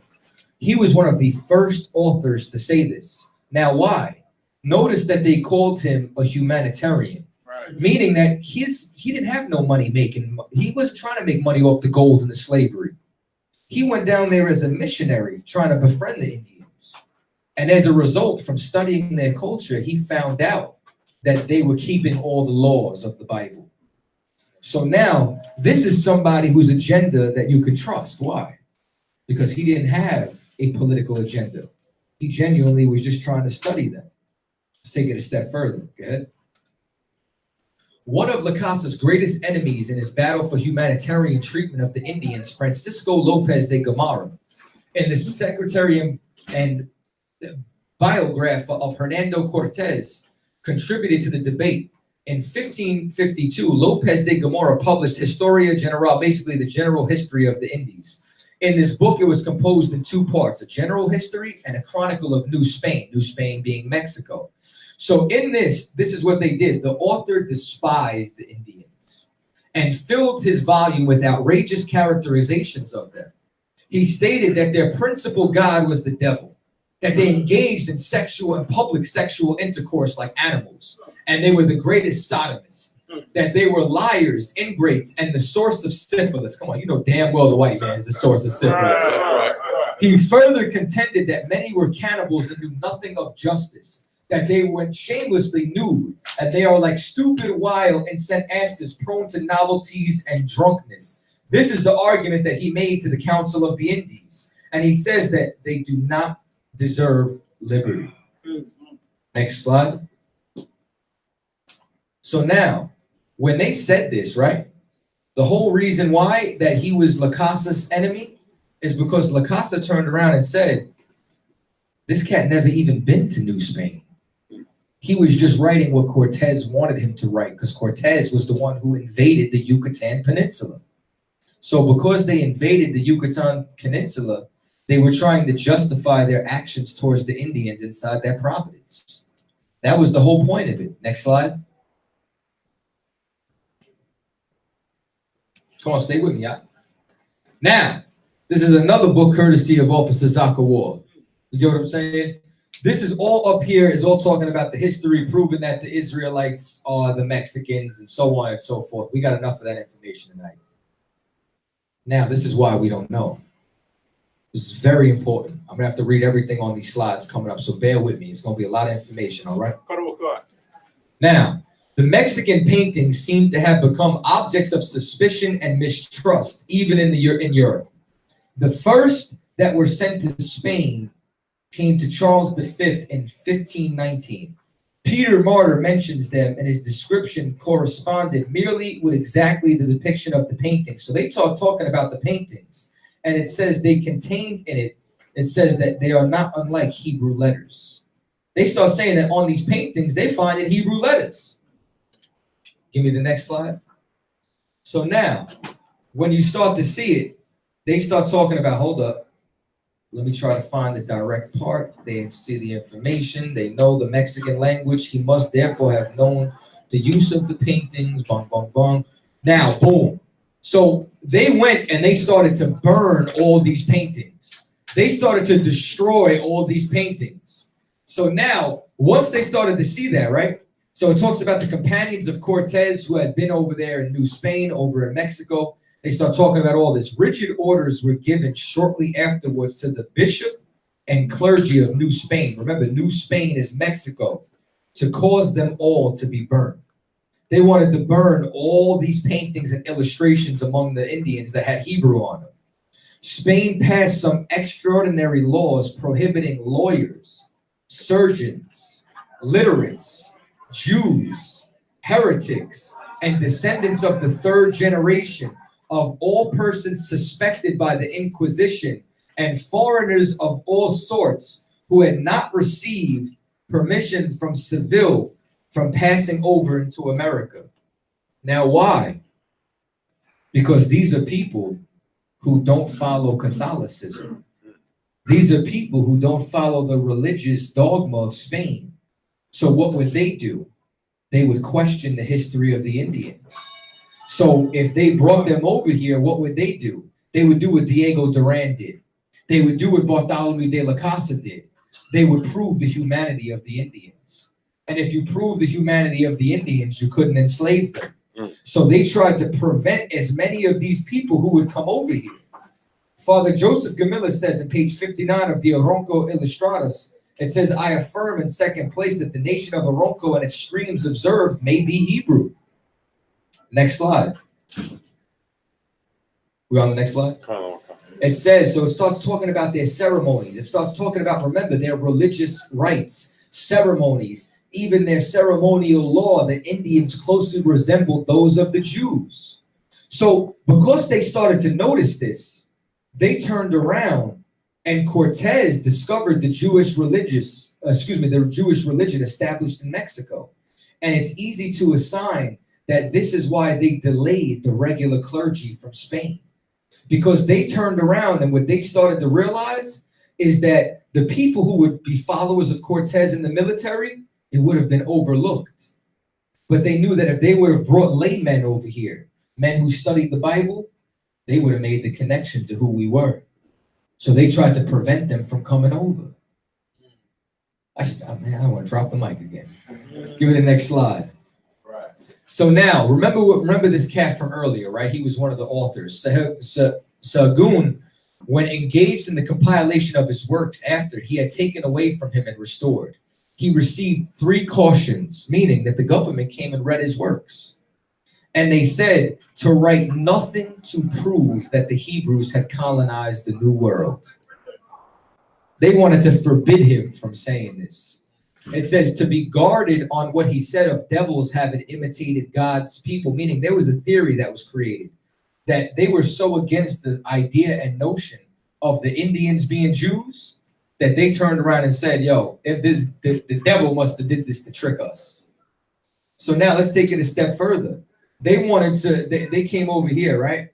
And they started talking about how, according to Lord Kingsborough, the author of the Antiquities of Ancient Mexico, many historians and scholarly works of the 16th century concerning the Mexican Indians of Peru mysteriously have been listed as unknown or lost. They started, remember the Antiquities that we read from here? This was the same Antiquities that said that the Peruvians and Mexicans and Nicaraguans all removed their shoes when they were on holy ground, that they kept the Sabbath, that they were keeping the Levitical law. So they turned around and they tried to erase all of their records so that this way nobody would be able to get this information. Next slide. So now this is Cavaliere Bortorini. An Italian by birth, Cavaliere Bortorini was a highly esteemed Milanese traveler. And now on it says, so as he crossed the seas with no other view than to study the spot-on history of the native tribes of America, but in transversing the country to examine the monuments and make researches into his antiquities, they had the misfortune to all fall under the suspicion of the Spanish government. After having been deprived of the fruit of his labor, he was sent 1736 as a prisoner of the state of Madrid. The King of Spain declared him innocent, but did not restore him his property and his collection because it proved we were the Israelites. The catalog of which Bortorini published at the end of his essay on the American history of the New Spain lay buried in the archives of the University of Mexico. The valuable relics of Aztec culture were preserved with so little care, they scarcely existed at present an eighth of the part of the hieroglyphic records taken from the Italian traveler. Now, mind you, you remember earlier that I told you those stones in Puerto Rico were Hebrew? The Bureau of Ethnology listed them as what? Hieroglyphs. So when you start to see hieroglyphs mentioned of the North American Indians, that's code word for ancient Hebrew. Because ancient Hebrew is classified as what? A pictographical language. A pictographical language is a language described by pictures, aka hieroglyphs. Next slide. Now we get into the whole shebang. This is the home stretch right here. This book right here, because the Officer Yahweh, I just found out about this information, and I decided to take him to one of my favorite Mexican spots down in Brooklyn, right? And while we were over there, we found a rare bookstore. And when I went in the rare bookstore, right after I just got done telling him about what J.W. Powell did in 1879, the director of the Bureau of Ethnology, remember what I told you earlier about the Bureau of Ethnology? I don't know if y'all remember. Way early on, I said, remember ethnology. This is literally the Bible for archaeologists and anthropologists on how they're supposed to act to data when it comes to the North American Indians. Do you understand? I found this book that day. Found it on the shelf inside there, man. Barakatha Yahweh Yahweh. Give me the next slide. This right here was presented to a library. If you notice, it's directly from the Smithsonian. We ain't even supposed to have this. You open this book, it turns around and says, do not remove from this library. They gave it to the wrong nigga. Right. And I played him so slick. Like I turned around, I was like, how much is this book? I forget what he wanted. I'm like, yeah, I don't think it's worth more than 80. Like, I'll think about it. I came back later, I came through. I'm like, I'll give it. He's like, I'll give it to you for 80. I think he wanted one something. And then he opened it up. He goes, even though this is from the Smithsonian, I'll give it to you for 80. Yo, I didn't even have the money. I spent that shit in 2 seconds. Give me the next slide. So now, this is the limitations of use of some anthropolitical data by J.W. Powell. This is submitted to the Smithsonian, meaning this set precedent for what everyone was supposed to do. Remember what I said earlier about Alexander Hill Drecker, about the Bering Strait. Remember, they indoctrinated everyone to follow that. Well, this is the indoctrination for when it comes down to archaeological evidence concerning the American Indians. This is their Bible. Investigations in this department are of great interest and have attracted to the field a host of workers. But the general review of the mass published matter exhibits the fact of the use which material has not always been put, basically what they did has not been wise the way they used it. In the monuments of antiquities found throughout North America, in the camp and village sites, grave mounds, ruins, scattered works of art, the origin and development of the arts in savage and barbaric life may be satisfactorily studied. Incidentally, too, hints of customs may have been discovered, but outside of this, the discoveries may have been illegitimately used, especially for the purpose of connecting the tribes of North America with peoples or so-called races of antiquity in other parts of the world. Meaning, if you try to take the North American Indians and say, I found Hebrew writing, and these are the lost tribes, illegitimate. You can't use it.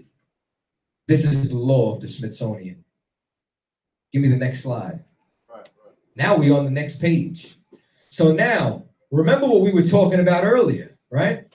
So it may be said that the Pueblos discovered the southwestern portion of the United States and farther the south through Mexico, and perhaps Central American tribes having a culture quite far as advanced as exhibited to the discovered rooms. In this respect, then, there is no need to search for an extralineal origin through lost tribes for any art there exhibited.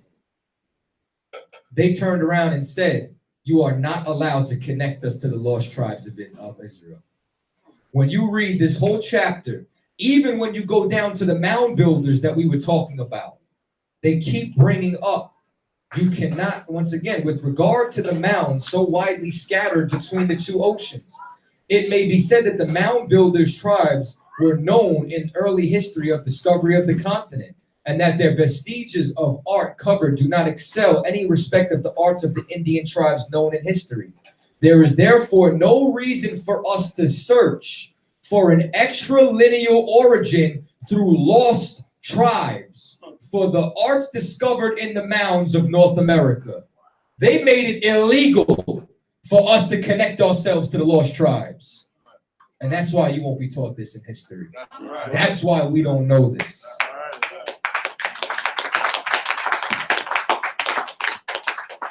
I'm going to give you one more. Give me the next slide. Picture writing. Remember how they said that we don't have any written language? It's because they destroyed it all. They burned it all. They kept it all away from us. Or, remember, you know what chapter this is in? the limitations of anthropolitical data concerning the Indians. Right. Well, let's read a little bit. You should have never taught us how to read. The pictographs of the North American Indians were made on diverse substances, the bark of trees, tablets of wood, deer skins, animals, and surfaces of rocks. So it's us talking about all these things that they made. So now, when it comes down to it, right, it's us talking about, we expect to find many pictographs. Many of these pictographs are simple pictures, rude sketchings, or patences. Hold up, boom, boom, boom. Let me just fast forward to the part where they start killing it. You understand? But it has, hold on, what the hell is it? Salakia, y'all. I'm trying to just fast forward straight to the part. All right, basically, I'm gonna just fast forward to the part. Y'all can read this later. If they found a pictographical language, it was illegitimate. So what's Hebrew? A pictographical language. That's why we have no language. That's the last chapter, right? Where, down here? Hence, it will be seen that it is illegitimate. Boom! Give over Zaha a hand. Hence, it will be seen that it is illegitimate to use any pictographical matter of data to the discovery of the continent of Columbus. Meaning that it is all illegitimate if we want to use it. They will not allow us to retrieve our history. Next slide. Boom, drops mic. That's it. All right. What time is it? 9:25. We got a couple of minutes. Any Q&A? Any questions? Could you hit the lights? Public shot. Let me hit this scotch, please. Thank you, sir. Early on, when you was Could you swing on the mic so they can hear him at home? Just hit the button so that's on. Go ahead, man, the devil. You damn right. Give him a hand. Thank you, sir. Early on, they was showing the pictures of the mounds, I guess that they had made when they had the oil lamp and they had the menorah. Right. Why did it have 9? I mean, we always made different amounts of candlesticks. You know what I'm saying? I was just in the design. Okay. You know what I'm saying? But the point is that it was a menorah. The point is that it was an oil lamp, and it was made to look like it was spilling into the oil lamp, into the vessel. Okay. Oh, okay. So the Spanish fabricated that story that when Hernan Cortez came to the Americas, to Mexico, that the Aztecs were sacrificing people and dressed half butt naked. They were fabricating a lot of it. Now, I'm not going to say that we didn't sacrifice people, because when you read the scriptures, it says we passed our children to the fires of Moloch. So for me to turn around and say that they didn't know, but if you go and you look at certain things, like you'll find huge mountains of skulls, right, found inside the Americas. They blame us for that. But you go and you look in history, you find giant mounds of buffalo heads that are stacked that the white man did. We know the difference between what they did and what they didn't. Listen, the very fact that we sinned is the fact that we were conquered. Right. So is it possible that some of us might have done some human sacrifice, or AKA murder? Yeah, absolutely. You understand? Which is why the white man was able to come conquer us. But as far as to the extent that they say, it was propaganda. And when you go and you look at how we were dressing, did any of y'all see loincloths? Y'all saw garments, you understand, prestigious wear. You saw mitres and turbans, and you understand, so on and so forth, because that was our culture. Right. Anything else? Oh, so that was never true that the Indians were. No, they lied on us. Any other questions? I got it. Right here. What was the name of the book where it was saying that the white man brought this book, but we already had this book? The Native Indians. Okay, that's from a couple of sources. That's not only for just when you point the mic, don't point it to the speaker. It'll give it feedback. That's from a couple of sources. That's one of them is from the 10 Lost Tribes, but he got that from Ethan Smith's The Star in the West. So when you go and you research that, it'll give you more. Like they said that a couple of times, and it's in a couple of different books that they gave us our own book back. Any other questions? I hear a lot of people saying that the Native American Indians are the indigenous population of North, Central, and South America. never had horses before the Spaniards came. Is that true? No, that's a lie. We brought horses over here. Yeah, that's what. So if you could you give me a source like so I could kind of. Okay, I can't give you one that I have here right now. Let me go back into the archives. I'll give it to you. But even General Hyman taught that from the rip. You get what I'm saying? Like, we brought them here. The only thing that they brought over here besides like rape, murder, pillaging, plunder, and swine, like pigs were not indigenous to this area. Rats either. Yeah, rats either. And now the New York subway's filled with them. I'm over there working at 100 Van Dam, ducking and dodging rats. Yeah. The Appalachian, right? The Seminole Indians, right? Is there a relation between, or what is the reason why the Appalachian Mountains up here in the northeast, all that is named after Appalachian? Okay, that I didn't get into research, but a lot of that stuff was Indian names that they named. You get what I'm saying? Like, and what you're gonna see is that there's certain things like, for example, Hibaro, or Hibaro is the real pronunciation of it. That's what they called the Tainos who fled into the mountains in order to hide from the Spanish. Hibaro, if you go and you remove the J, you understand, which didn't even exist, it's Ibero. If you go and you remove the S, which makes it plural, and then the O, which makes it masculine in Spanish, you have Ibar, which is Hebrew, which is why they kept saying that the Indians of the islands are Hebrews. They were calling us Hibaros. They were calling us Iberos. They were calling us Hebrews. But once again, they weren't saying Ibar, they were saying it with their tongue. So most of the stuff like Appalachia and all that is bastardized pronunciations from the so-called white man. So when you go to certain Indian towns like Okeechobee and all these other lands, that's not really what we called it. That's how they pronounced it. So can we 100% know for sure? No, but we can see inside the verb the similarities between Hebrew, even if it's been bastardized. My man right here. The stones earlier on that had the Hebrew writing on them. From Puerto Rico? Were those like destroyed artifacts, or were those stones made the way that they were and designed the way they were? No, those were intact. And because they had so many of them and they were preserved. And even down to the point where the Father Nazario, that's what they called him, he kept them. The Smithsonian tried to buy them, and when he wouldn't sell them to him, they tried deeming them as fake. But the problem was that they weren't able to find them matched with any rocks that was on Puerto Rico. You know what I'm saying? And once again, like when you go and you look at the artifacts, what the hell is it saying Hanoah for? You understand? Because that's the tribe of Ephraim. So those are still intact.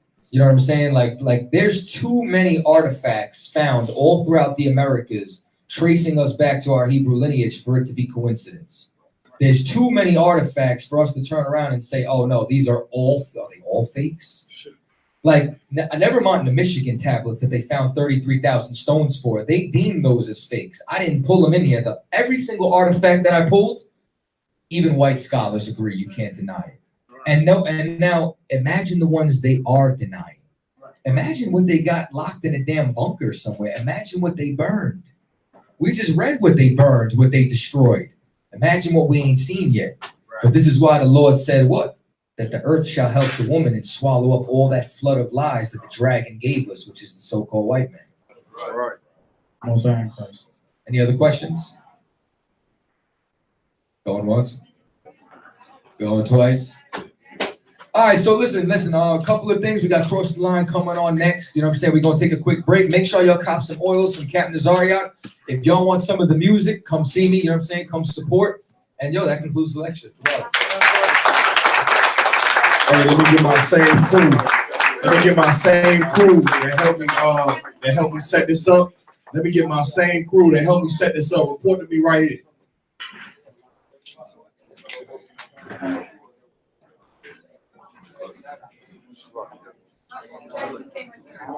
And let me get my same crew. My same crew. ASAP. ASAP.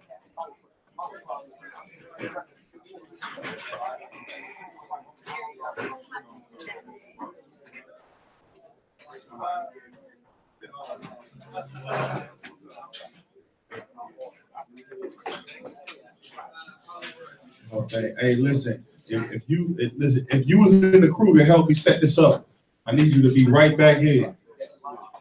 Need you to be right back here.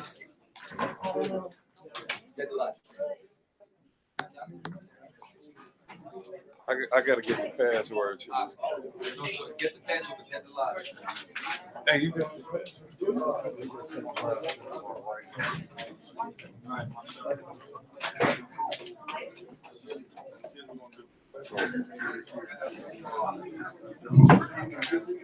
You know how to cut the live stream? Time. Okay. Here, I'm gonna take the damn camera. Hey, if y'all want to stay for Front Line Radio,